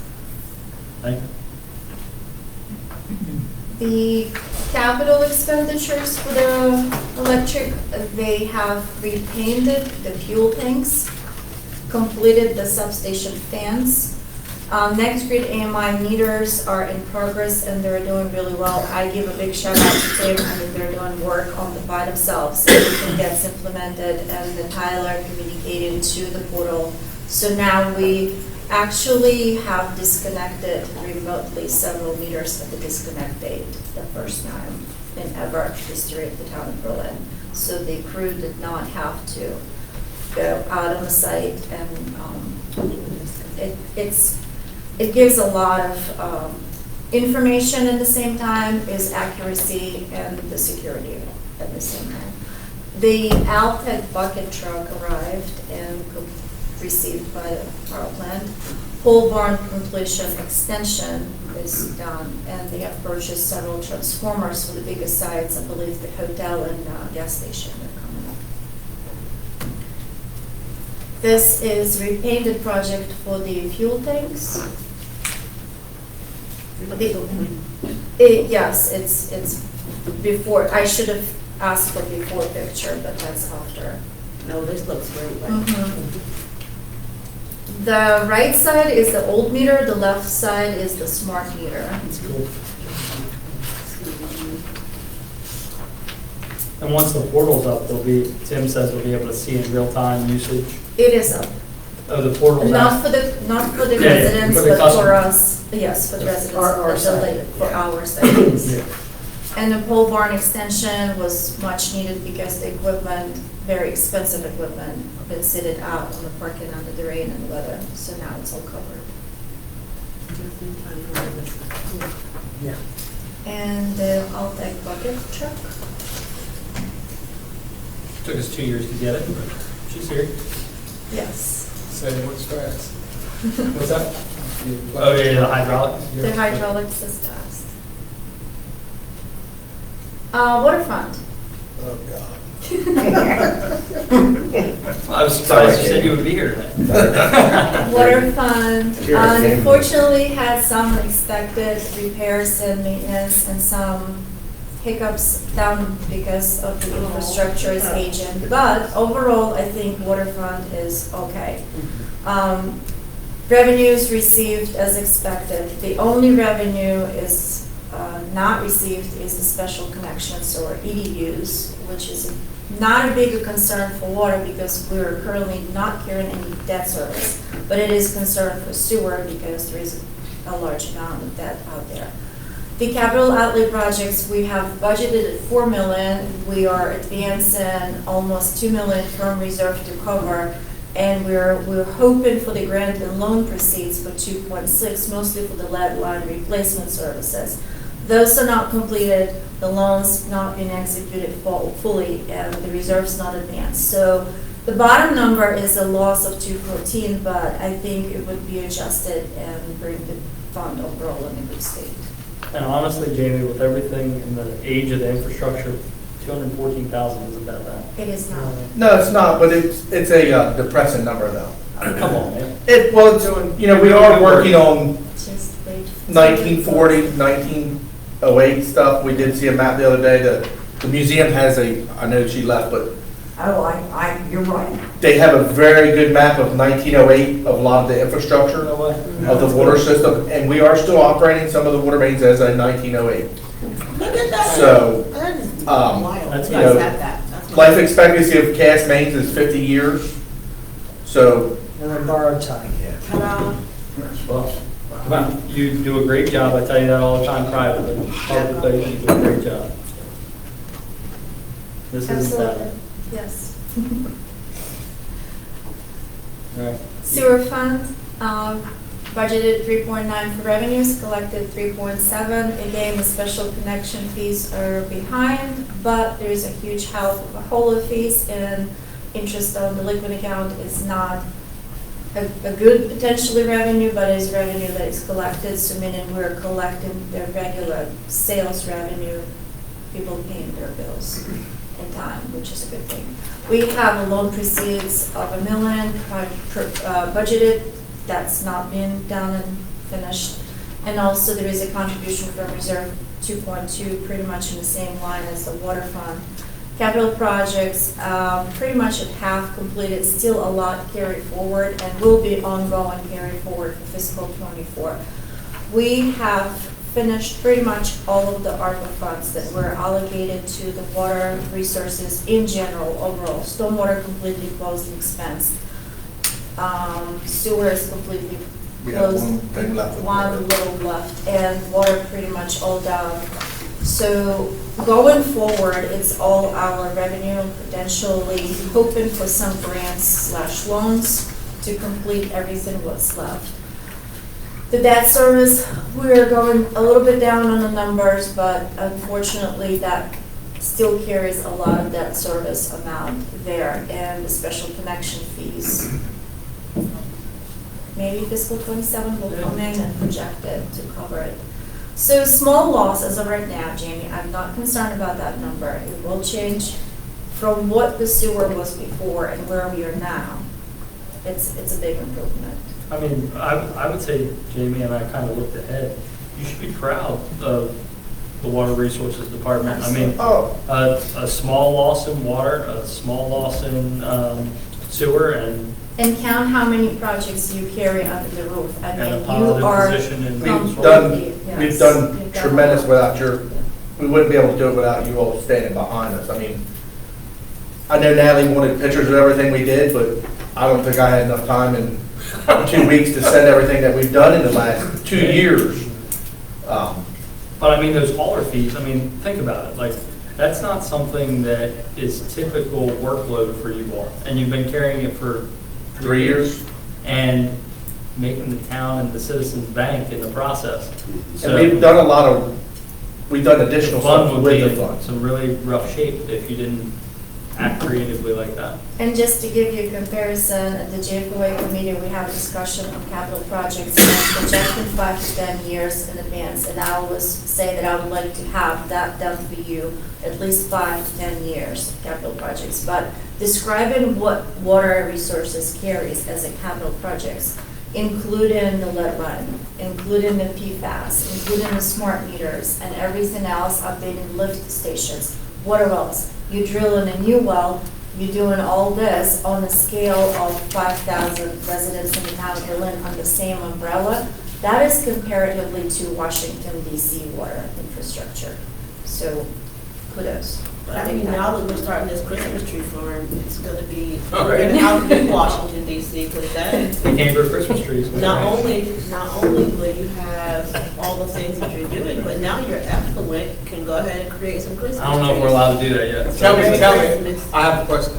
I have a question. I have a question concerning all the fees. Yes. And the offloading of that sewage. Is it true that it's done offloaded in the street by removing, A manhole cover, we've done that for 4 years now, I think, almost. but is that adjacent to residents? It's probably 100 feet from everybody's house. Like toward the plant side. Yes. Yeah. Is there a way that we can get that further away from The only other people's thing, homes? we'll just haul it to the plant and dump it at the head of the plant. It's tough with a tractor trailer coming in there, it blocks the whole gate for a little bit, so, but we're gonna make them haul it to the plant. I really would appreciate that consideration given to our residents. Because when I heard this, I just thought it was a mistake, but it actually happens. Yes. I think that is an inconsiderate procedure or process. It's like, would I bring it downtown and offload it? But No, that's not. the main feed into the, just so you know, like, it's the closest manhole going directly into the plant. Because if you, I'm just trying to make sure that it's clear as to why. Regardless of how close it is, it's next to people's homes, and I think that is really inconsiderate when we could take it to the plant. So I really would like for that process to be offloaded at the plant and not next to these folks' homes. It's already been implemented. Thanks, Jay. Jamie, you should be truly proud of all you accomplished this year with all the repairs that came out of nowhere, unexpected. Yes. So, job well done. We do, and I don't know if this is the right time, but we do, you'll be seeing another, probably in a month, we're going out to bid. Friday, we have a mandatory pre-bid meeting for William Street, Broad Street, and Bay Street. For the lead service. For lead service. So we have a mandatory pre-bid. There's 350 services we're gonna probably change, give or take, touch. So we have a big project coming up, probably starting. Everybody keeps talking about snow, and I'm gonna, next person I hear say snow, because it's probably gonna start around February, March on this big project. So we're trying to categorize stuff to get done so we're not affecting downtown. But there's going to be some interruptions and there's going to be some delays in town. It's also important to remember that the scheduling, we're operating against EPA and MGE deadlines. This is also the first phase of this project. This is not going to be the final, these streets and we're done. So. No, this is the MDE phase 1, but the town also is undertaking a plan of pretty much, we're going to go over on Flower Street and all that area, and that's our next phase. You all graciously helped me out with doing all these projects, but the engineers can't keep up with my thought process. We're doing this right now, but we also, right on the heels of this, we have West Street Lift Station going to be out to bid, probably right around end of Thanksgiving, and then accepting the bids on that around Christmas time, give or take, first of the year. So that'll be right behind this. So that'll be April, May to start that project. So we're gonna have two very large projects going on at the same time in town to, You also shared with me that well test 4 went well. Yes, it went very well. So that's another project down the road. Yes, and that's ND funded too, that ND grants and a loan funded too, so that's positive for the town too, that a lot of it won't be burdened by the residents of Berlin. And what do we need else? Water and plumbing for years. Oh, I know, now they keep saying a water tower, but where the location we're building at, is we will be able to put a water tower there. With some of the stuff that's happened in this year, I think it's not a back burner idea, but it needs to be brought to the front a little bit sooner than what I originally planned. I have one question, is it with the lift station and? Yeah, it was in reference to a lift station. The reason I have a question is I just left that meeting with the Buckingham School. That lift station you're referring to, is that the one that Buckingham's talking about? Correct. That they think they're giving us some great thing to build Well, a lift station there? It actually is a really big benefit to the. Well, I understand that, but that's the reason I'm here, and I'll get into that later. I don't want to interrupt. But I was just wondering if that was what he is referring to, that lift station is going to be placed where the new Buckingham School is being built. It'll be taken out of the street, and yes, to answer your question, it's the one that. Because that was brought up in the meeting, that's why I was asking. It is a new lift station, but primarily it's Right. a relocation Right. of an existing one that's. Right, but that's what they mentioned in that meeting, but I was just making sure I was on the same page when I was listening to what he was saying. Yeah, it's only Oh, absolutely. we're only asking for a 50 by 50 area, which it's not a lot of property for, and actually we already have an easement there because our force main runs right through there anyway. Right. So we will be, it's going to be a big, it's about a $1.5 million project, so. Yeah, when is that supposed to take place? Because according to that meeting, they're planning on starting May of 27 construction on the school and not being completed until August of 29. The lift station and the construction of the school are. Right. Yeah, I'm hoping to be done tied together. by this time next year. Yeah, it'll be in the next fiscal year budget. Yeah. That's fine. We want to start this year, I'm thinking April, May start. That way some of the school traffic's out and because West Street will be tore up a good bit from Washington Street to about where the new lift station is going to go. I mean, it'll be passable, but it will be probably dirt and stones and. Stormwater?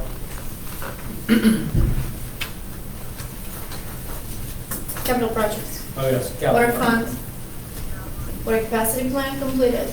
Water treatment, Palatine Avenue, number 1 house, started and ongoing. Franklin Avenue, well number 2 redevelopment. Franklin Water Tower and well number 2, it's basically response to the emergency repairs, so that's ongoing project. Harrison Avenue Water Main, smart meter projects have been completed. Bridge Street well number 3, and lead inventory replacement is ongoing projects, multiples, there are 3 stages. Sewer fund administration, we have GIS equipment. Collection system, Broad Street lift station completed. West Street pump station started. We have purchased a Ford F-550 truck. For the treatment plant, a replacement of digestive mixer motor, skid loader being purchased, and Deere tractor. Spray site, we have paved and overlaid the road, and the Lee Road pavement been completed as well, and the spray site pump being replaced. Can you go back just a second? Yes. About how many projects has the hauler fees? For fiscal 26, we have 3. We have paved the spray site and purchased, paid for the pump, and we purchased. I left my sheet of paper on my desk. It's okay. Here's something else, the third, Yeah, something else, the third one that we are. Skid loader. Skid loader, thank you. I was gonna say that's equipment there that we purchased with the hauler fees. Thank you. Good job.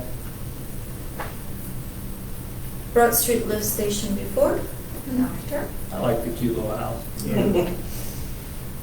And Paladin Avenue old building, the old one avenue.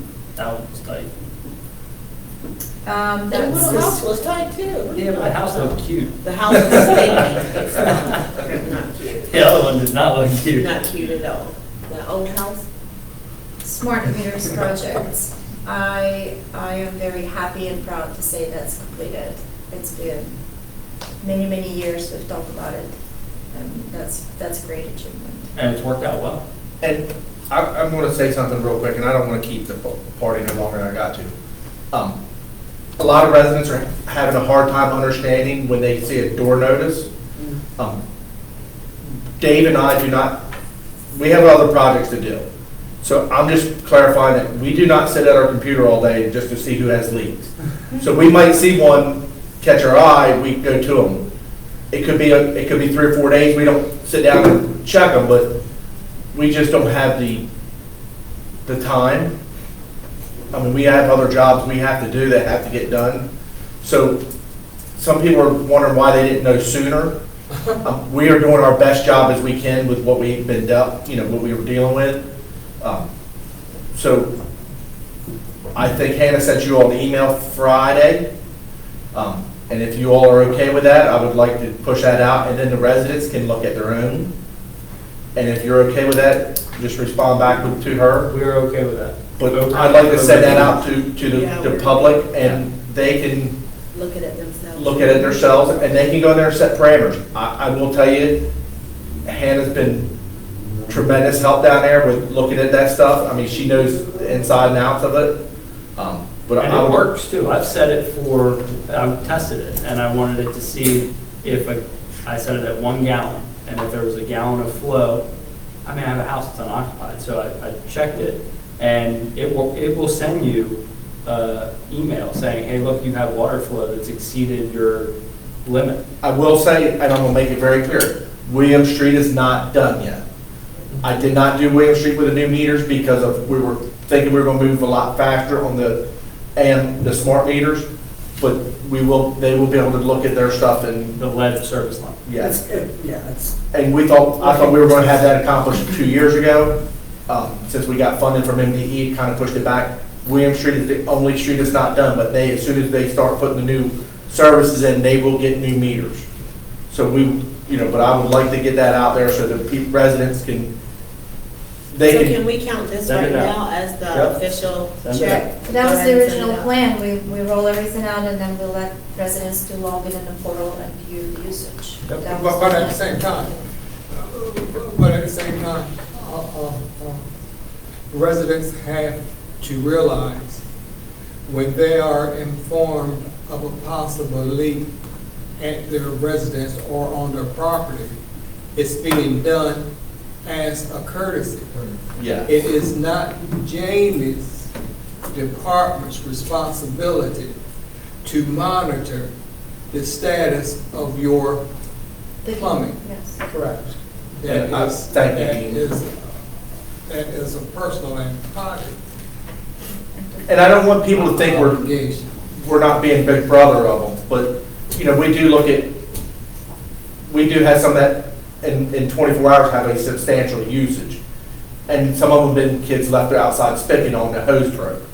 So we've seen big uses like that, but we try to be, we try to be as courteous as we can and try to, but we just can't do. But that feature too, But it's not his responsibility to monitor their residents. that's correct, but that feature is one of the reasons why the mayor and council wanted to move forward with that type of meter. Yes. And the software is because we see that as an added service, but an added value, but to President Burrell's point, not your all's job to monitor 24/7. It's a tool for the citizen. It's simply not possible. Not anyway. And the nice part is it sends you kind of a report every once in a while to, hey, maybe notify these folks. Yeah, get out of the shower. And there is a lot of water usage and it's probably people not having a small leak, but like I said, I'm not going to keep. At the end of the day, you can only let them know, and then after that, what they do with that. I think people would often be surprised,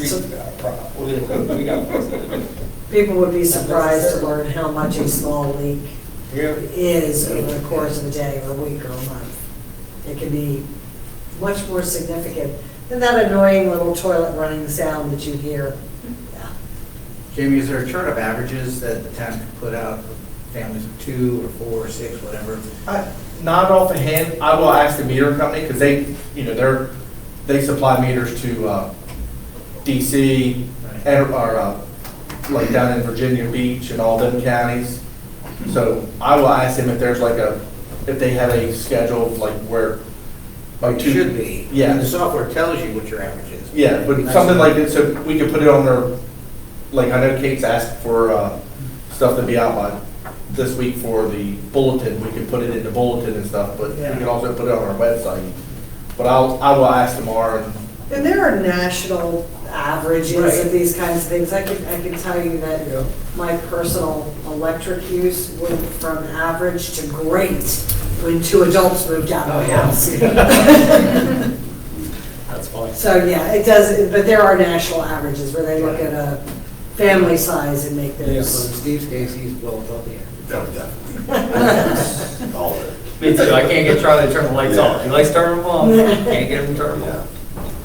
I think the residents will enjoy that portal, being able to track it. You can see the days when, maybe you have company, more showers, I think it's a great feature and it brings value to citizens. Definitely. Stormwater. Look at that number.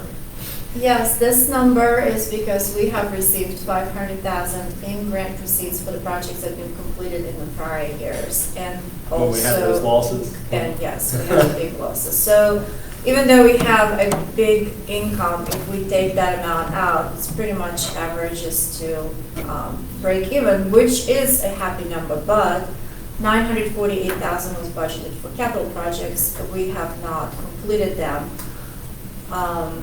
The service charges for the stormwater have been collected at the bar as projected. That's a good thing. The only thing that we have not completed an expense, is the capital outlay, but that is ongoing, hopefully more grants to come to fiscal 27, and the fund will balance itself.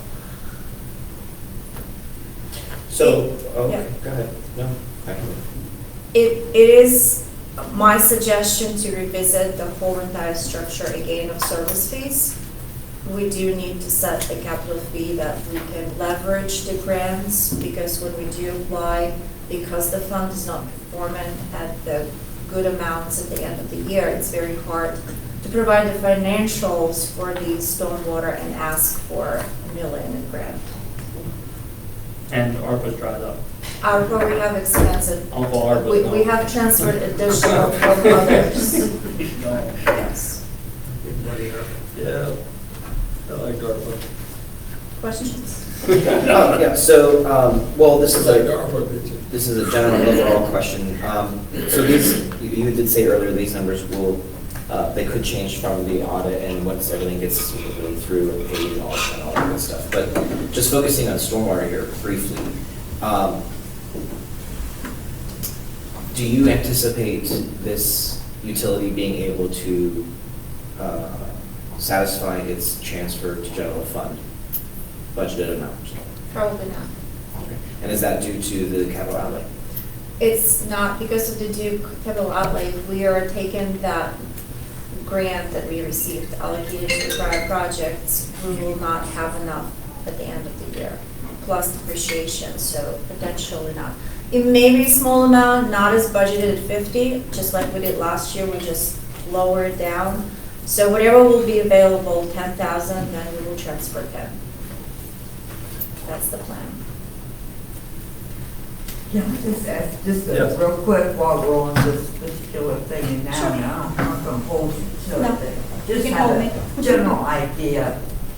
I had several bills where my water, sewer, all that part is actually more than the total of my electric bill. Do you feel that what we're paying now for the different water, sewer, all that we're paying, is that gonna stay what it is now, or will there need to be an increase for the next budget? The stormwater, we need to revisit, and I'm not saying we're gonna proceed it in the next fiscal year. For the stormwater, I recommended to add a capital fee that's set aside to leverage the capital projects. The water and sewer fees probably will remain the same. We have Because established. they're doing what we're being charged for those two things seem to be enough. As of right now, yes. Yeah, And we okay, have a okay. mechanism for the capital projects for the water and sewer. Okay. Also, water is being calculated accurately with the new meters, Right. more accurate. We're Mhm. deleting some losses. Good, okay. Right, and the other side is we're going to be doing the billing per gallon as opposed to the tiered billing. So you might actually, for folks that are maybe More conservative, yes. one or two person households, you might see a reduction in your bill actually, because when we bill based on a tier, you're paying for that full tier rather than what you're actually using. So to Natalie's point, we may have to adjust some fees, but your actual consumption might lead to you having a lower bill. Well, I'm just, 25 years ago, when we built our home here, the water sewer part of our bill was $32.50. You know. That was a flat rate at that I time. understand Yes. why we have to do what we're doing, but there are a lot of folks in the community that are older, and, you know, taxes are high and so forth and so on, so I'm just was seeing if we were gonna have a big increase. We don't we're not planning on revisiting increasing water service fees. The stormwater is what I was referring Okay, got it. And it may be like a similar capital fee that you see for The water water. and sewer.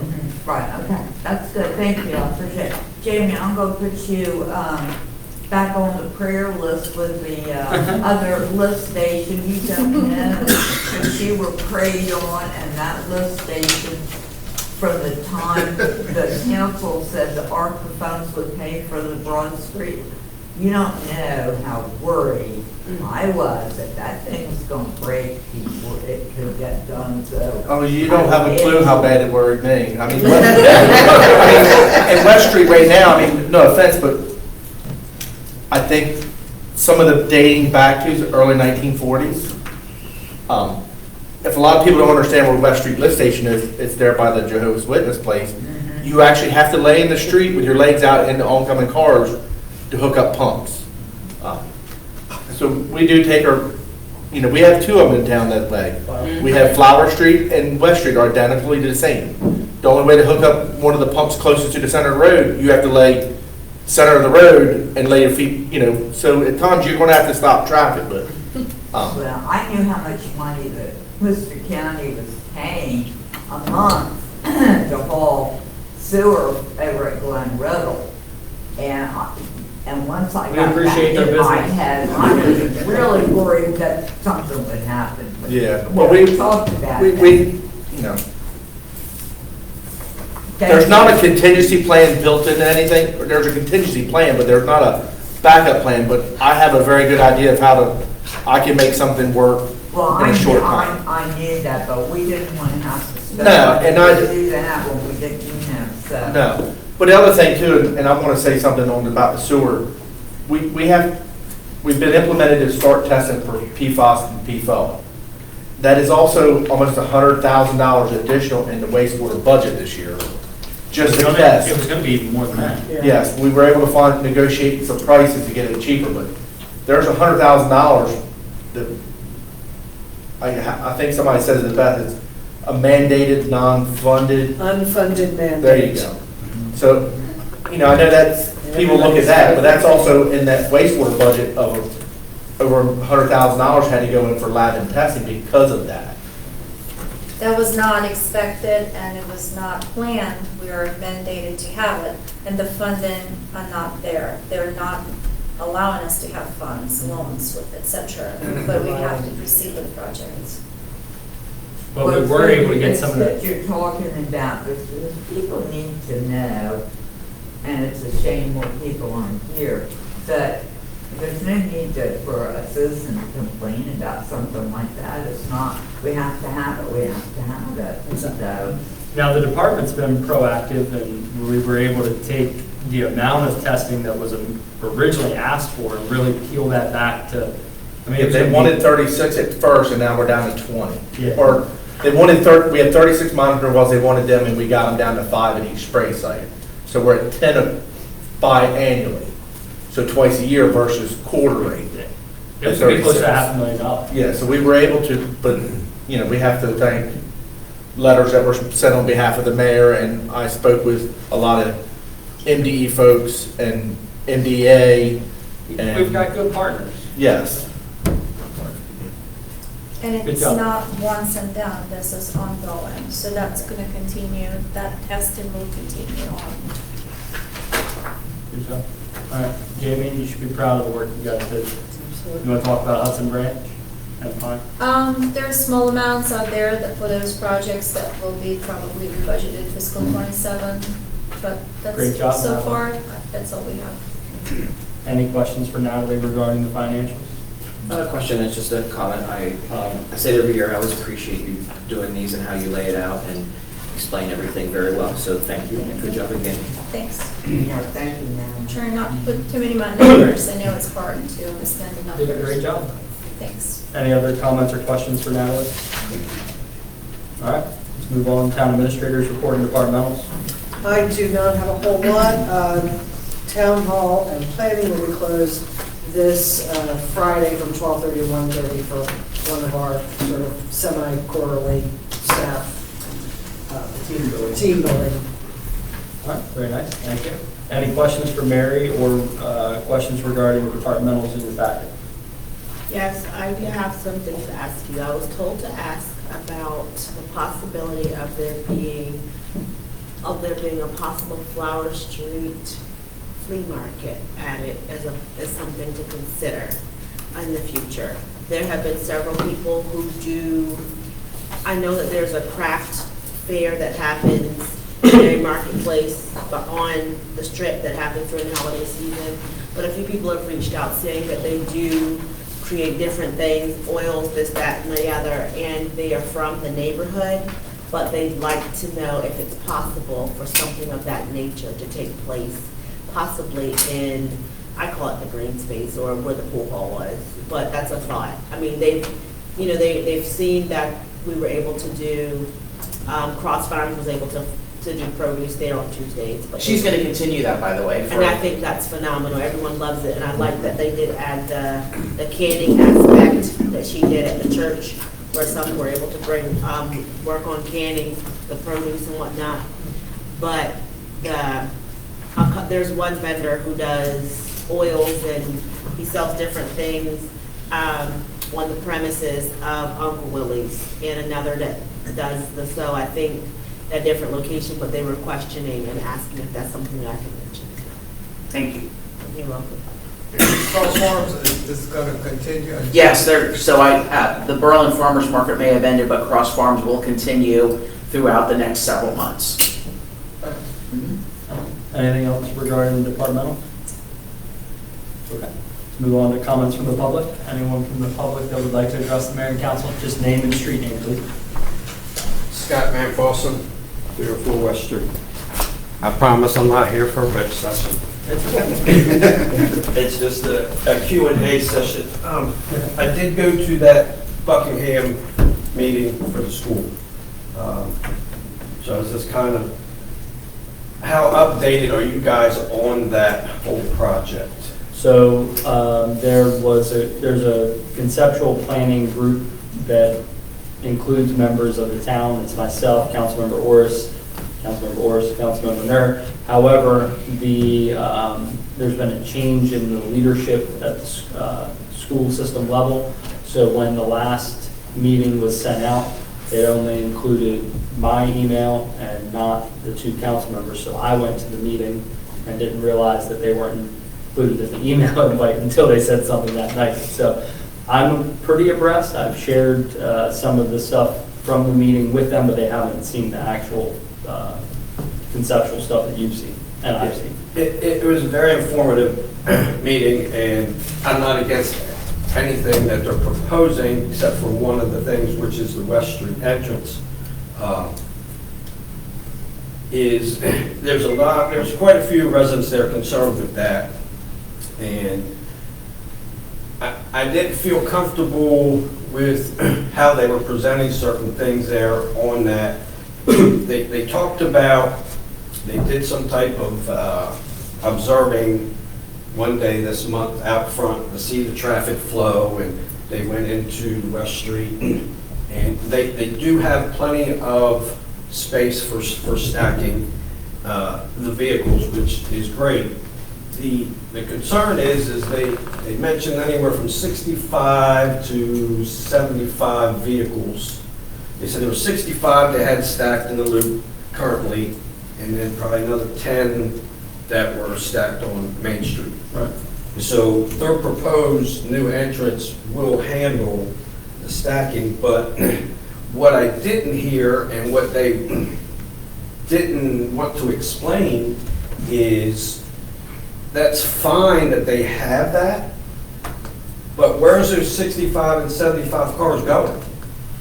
They're coming out and they're going to have to go left or right onto West Street. Well, that's going to impact the residents in general there. And then you've got the stop sign right there at Buckingham. Right. And that entrance that they're proposing, I don't know the exact number, but I'm just going to say like 50 to 60 yards coming out. They're going to be stopping so now we're going to have a close intersection. And you know, I think at the end of the day, the town of Berlin owns West Street, correct? The town road, yes. Okay, so with all this extra traffic, with delivery trucks, the commercial stuff at the end of there, of Evans and in Buckingham Lane there. It's going to impact the Berlin Police Department too, because at some point, they're going to have to police some of that. Because with the walkers, the bikers, the traffic coming in and out, I think it's, and the town's going to be responsible, at the end of the day, they're going to be responsible for the maintenance of this road. I know there's a plan in place for infrastructure to redo West Street with sidewalks and new water and sewer lines and such. So, but from the last time I was here at a meeting, we discussed, you were talking about that project probably wouldn't happen until after the school was built. Am I correct on that? So I think the timeline for what we do and how it's phased will probably change because of what's taking place with the Buckingham construction. One thing that I was impressed with was the fact that they did go out and study the amount of cars, because I know we've heard concerns from residents about traffic and impact, and to hear that we're really talking about 60 to 70 cars versus like hundreds of cars was something that I really liked and thought that was favorable. The other part is that to notice that they took the effort to try and count on days when there were inclement weather, more people driving than biking, to really get a full sense. And then how they tried to rectify that over on the West Street entrance and like the queuing. I think the current bus loop holds like 60-ish, like you said. The new one would hold roughly 90 cars or whatever, with the ability, it had a southbound turn lane only into Buckingham, so that it could queue another 8 to 10 cars if needed, but they didn't project that as being needed all the time. And then living near the school, knowing that when the drop-off used to be where the buses unload now, the folks would come down West Street anyway and turn in and then leave going out Buckingham or the other way around. It was nice to see their plans for mitigating the traffic and knowing that it wasn't hundreds of cars and it was 60 to 70. Right, and I asked a question to them about that turn lane you said coming from the north part, and I asked them, I said, well, how's that going to work coming from the south side? Because not everybody's going to come from the north side.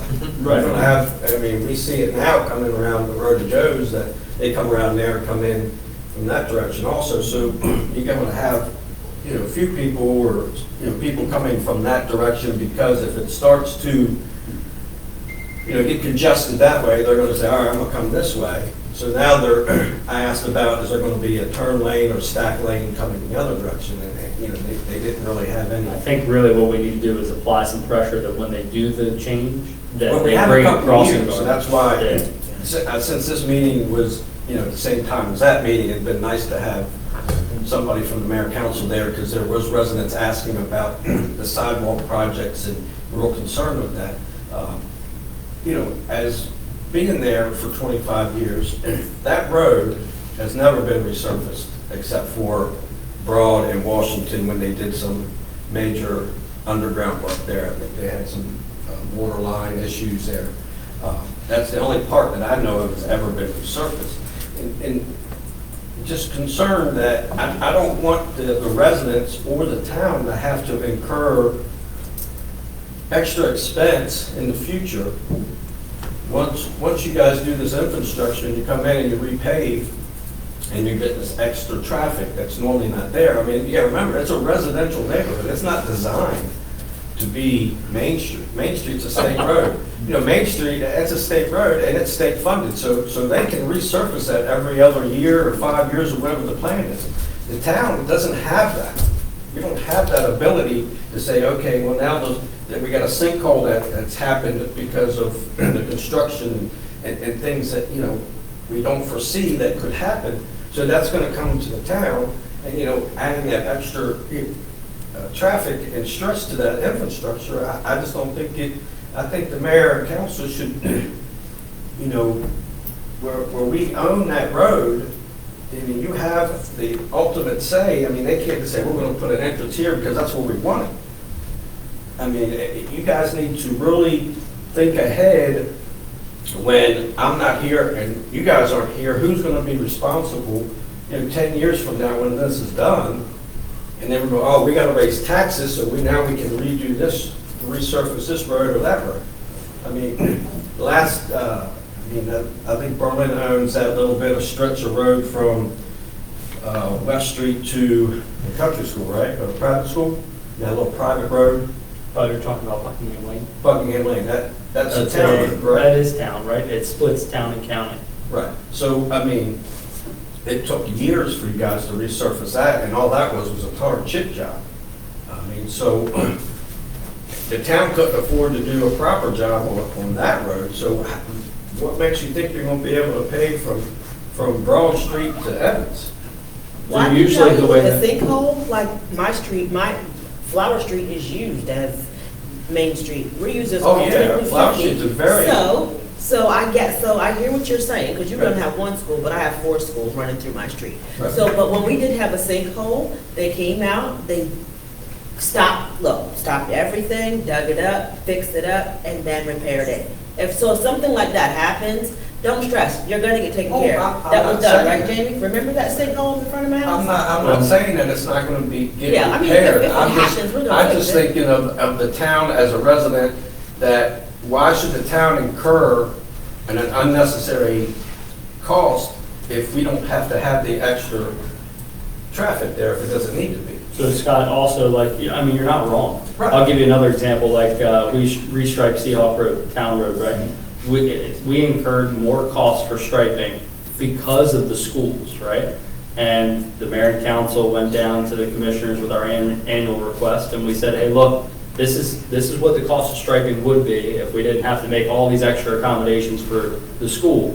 Will you pay the portion that's the plus, right? So our residents don't have to. They didn't want to. Ultimately, we had to pay it. Exactly. So, I mean, we can ask those things. I'm not going to say that they'll cover the cost, but I mean, we face that now, whether it's Flower Street, Seahawk Road, Graham Avenue, Franklin Avenue, West Street, you know what I mean? Like those, and Buckingham Lane, like they're town streets. So. Oh, yeah, I get it, but can't the mayor and council or the town request an escrow for funds for future improvement expenses, so the town doesn't have to absorb all of it? I mean, the builder at the end of the day, I mean, they're the ones getting, I think the most advantageous position we could be in is maybe, since they want to adjust the turn lane area. Originally, I think our first phase went from like Washington Street to where the new lift station would go, so that maybe the school system pays for like the whole repaving of West Street from West Buckingham to like where the lift station is going to go. Like maybe that's what we end up with. You know what I mean? Like we're going to have to get creative with it. I'm just thinking ahead, outside the box a little bit, because I don't plan on going anywhere. It's too expensive to sell and rebuild nowadays, so you're kind of stuck where you're at. But that's all I had. I just wanted to inform you what I heard there and concerns with some of the residents, and and they were. So I just didn't know how. I know they made some changes, and it was very informative. So I didn't know how up to date you guys were on that part of it. The other nice part is with the presentation, and I shared this with the council members that are on the subcommittee, but I haven't said it much further than that.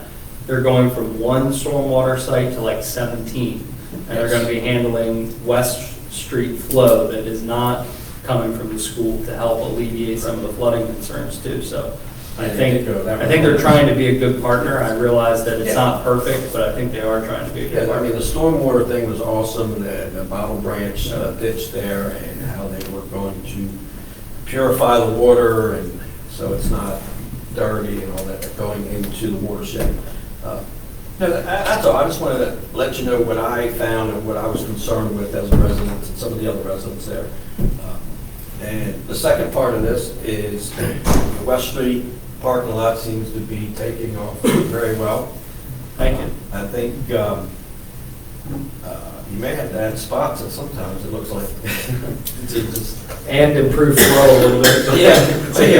No, it's doing well, kudos, and Berlin PD is doing a great job keeping the people that still think you can park on this there, moving along. The other thing I wanted to point out was at the parking lot, is there any, like a suggestion, Nancy, is there any way that the town could put some type of crosswalk strip between the parking lot and the sidewalk? I think the goal is to ultimately do that at the corner of where the lot, so the parking lot is right on the corner of Washington and West. So the goal would be to connect that side over to the side that's where the new house is being built and add a crosswalk there. But right now it's just grass, so it kind of looks weird if we put a crosswalk in. So Yeah, I just didn't know, so paint something, you don't have to get all fancy and stuff, but I just noticed on weekends when you have some events going on, people coming, they're just kind of like walking, just to get to the sidewalk here, the shortest way, and you got cars coming and. the hard part is there's like no walkway on that side to like lead it. Right, So it's kind of a that's free what I for was thinking the other day, I said, that'd be nice if they just paint some lines as a crosswalk to kind of funnel people, use this area to get over to the sidewalk, so we're not like, going, it was just a suggestion, that's all right. Yeah, we're hoping to make some Something simple fix. pretty nice some lines. improvements there. It's not going to be like paved and all of that, but at least make some improvements to the flow. Yeah, I mean, it's great, I love it, and it's nice to be able to go down and not have to dodge parked cars. Yeah. But, other than that, that's all I had. Thanks, Scott. Thank you. Appreciate it. You're welcome. Any other comments from the public? Seeing none, we'll move on to comments from the council. We'll start with Vice President Burrell. I just have one. Tonight, I wore my pink tie. I wore my pink tie in recognition of October being Breast Cancer Awareness Month. So I pay tribute to those that have succumbed to this terrible disease, those that have been diagnosed, and those that have overcome. So, in awareness of breast cancer and all cancer in general, I wore my pink tie. Looks good on you. Thank you. I donated my hair. I love your haircut. I was gonna say that, but I didn't know if it was appropriate earlier. Get screening. You know, I really don't care. The active, proactive screenings and all that. All right. Councilmember Nur? I was able to attend the Truck and Treat event this past Saturday. What a wonderful event. Great to see so many families out there and the kids enjoying all the trucks and getting to move the diggers and whatnot. So, town staff, well done. Councilmember Nichols? Truck or treat, my grands and my daughter, they all went. It's nice to be able to send the parents with their own children. And they sent video, they loved it, they thought it was great. Yes, my grandson loved it, he came back to tell me about all the things he saw, but he didn't want to share any of his candies that he received. I guess that's the consequence I get for not going along. Also, farmers market season has ended with the exception of Cross Farms, which I think is great. Love what they bring to the table and how they are accommodating. That's a great benefit to a lot of people. Really appreciate that. A lot of busy things happening in the town of Berlin, and I hope that during this busy time of year that we all don't lose sight of who we truly are as people, and we continue to be kind. And if you aren't kind, try to be, please. Really enjoy it. Says it on some of the polls. Councilmember Morris? Yeah, so just a couple things. The plant a tree from the Horticultural Advisory Committee was really cool for Dr. Joan Wolf, the Keep Berlin Cool initiative, which was really awesome. I also, Councilmember Green and I were also able to attend yesterday the new fire truck ceremony at the firehouse, which was cool. I've never seen a housing ceremony, but it was really nice. And then the only other thing is, obviously West Street is in District 2. So I do get a lot of concerns and questions about that. Sitting here tonight, I think it might have went to all of us, I got 8 emails. So just about the meeting today and about Buckingham. So I guess I'm just throwing out, if you can get some information that we asked from that meeting or when the next meeting is, that would be awesome. So what we're gonna do, the school offered to have a presentation for town staff.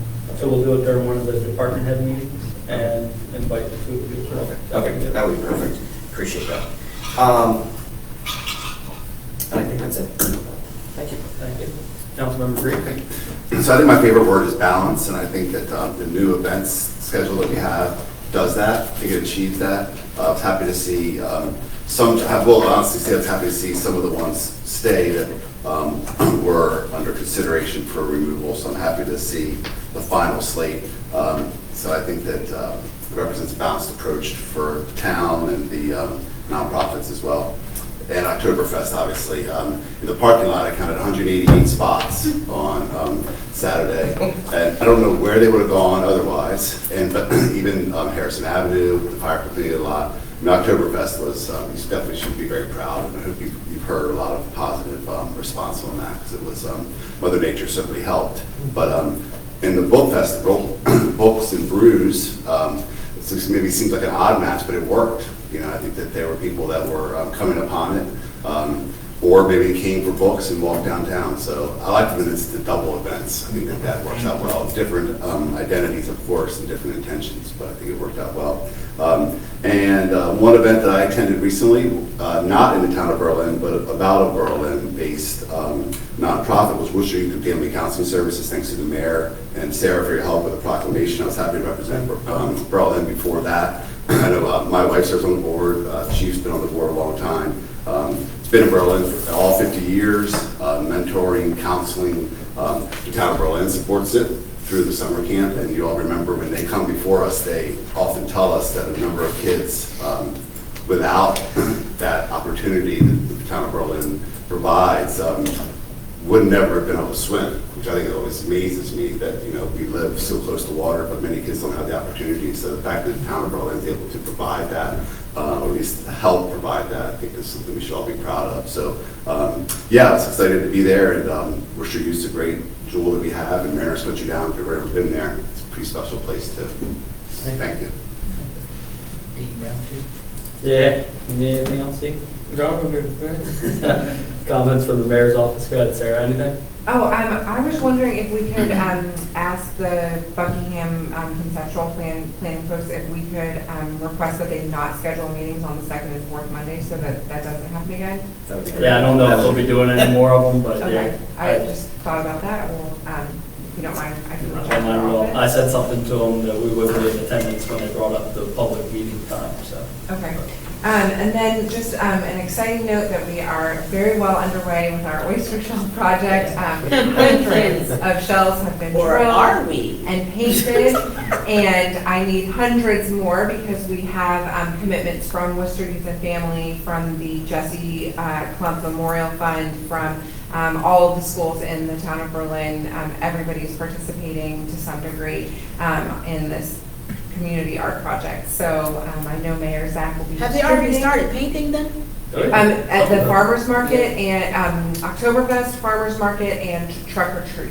Sarah's daughter Raya was stringing some of the pipe cleaners. Pipe cleaners, yeah. So we have about 200 painted already. That would have been a great event to have at the farmer's market. We did it. How We to did. drill a hole into That might, yeah, legit might not like that. No. But I know that Mayor Zach will be distributing the rest of the shells, and I want to thank you all in advance, and thank you already, Councilmember Burrell, for the drilling that And has been done. Councilmember Orris. And Councilmember Orris. I haven't seen your work yet, but I'm sure it's excellent. Oh, it's lovely. It's great. So, I kept it in the it'll truck. be your free. Yeah, it's great. All of I those mean, remember will it. be distributed next week. So we're starting that to get all the Mr. shells Burrell, you out. did yours already. Ready to get Yours started. is all done. Yeah, Jay actually has reached out and said, where are my shells? Yeah. And I ran into a box problem, and then I ran into, I have a 6-year-old. Do you need a box? Sure, I needed boxes, yeah. You I was need giving them out in boxes. diaper boxes, let's put it, it's like, I was delivering diaper boxes. Boxes are sturdy. They are, but I was literally delivering shells in diaper boxes. It worked, and, They hold up. and I will say. Retired and we ain't. I will say, I was trying to borrow some boxes from the postal service, but they were out on lunch. And then, if you can't tell by the way I sound, I was overcoming some cooties that my son brings home. I'm sure we all know about that. So, what I'm trying to say is you're in luck, because I gave Jack and Dean 100 shells. I'm giving Shanika, Jay, and Steve 150. So, And I'll leave them all back by it was my fault, but I will, really, Are you awake? we'll take them. I will need them all back by Monday. You- Whoa, whoa, whoa. No, Whoa, no, whoa, no. whoa. Today is what? You need them by, in a, Sarah needs them as soon as possible, but we have enough to be able to start giving them out. We've got hundreds that are already drilled. I just need to now wash them. And while everyone is in the holiday spirit and thinking ahead to our holidays, we, with the help of our amazing intern, Arusa, will be launching our second auction. This one will have some of the street signs that didn't sell the first time for a kind of like buy now price, not auctioning, but able to purchase online, as well as auctioning off some very coveted parking spots for the Christmas parade. So we'll be launching that on November 4th, which is exactly 1 month until the Christmas parade. what are these coveted spots? I can't say yet. They're actually better than the mayor's spot. They're better than the mayor's. Does it come with a ride to and from your car? You won't need it. We won't need it. It's that good. Thank you, Sarah. You're welcome. And tell Ryan thank you. I will. From all of us. I do want to say that in addition to the council helping out with drilling, I wanted to make sure that no staff had to drill the shells. And so I think we're on our way to not having to do that. I do want to thank Ben Allen, I gave him his first diaper box filled with 100, and he said, "Is that it?" I said, "Well, I didn't want to dump a whole bunch of shells on him." So then he brought those back, and I gave him some more, and it wasn't enough, so he came back and got more. Wow. So he's done quite a bit of drilling. Yeah. And he does. And I will say, Usually he's here, he's probably so he's tired. starting, Drilling and shit. He stopped me Saturday, I forget where he went. Yeah. At the next council meeting, he will be on vacation, so. Well, and I will say his drilling looks the best out of everybody, so. Yeah, I'm just saying. Well.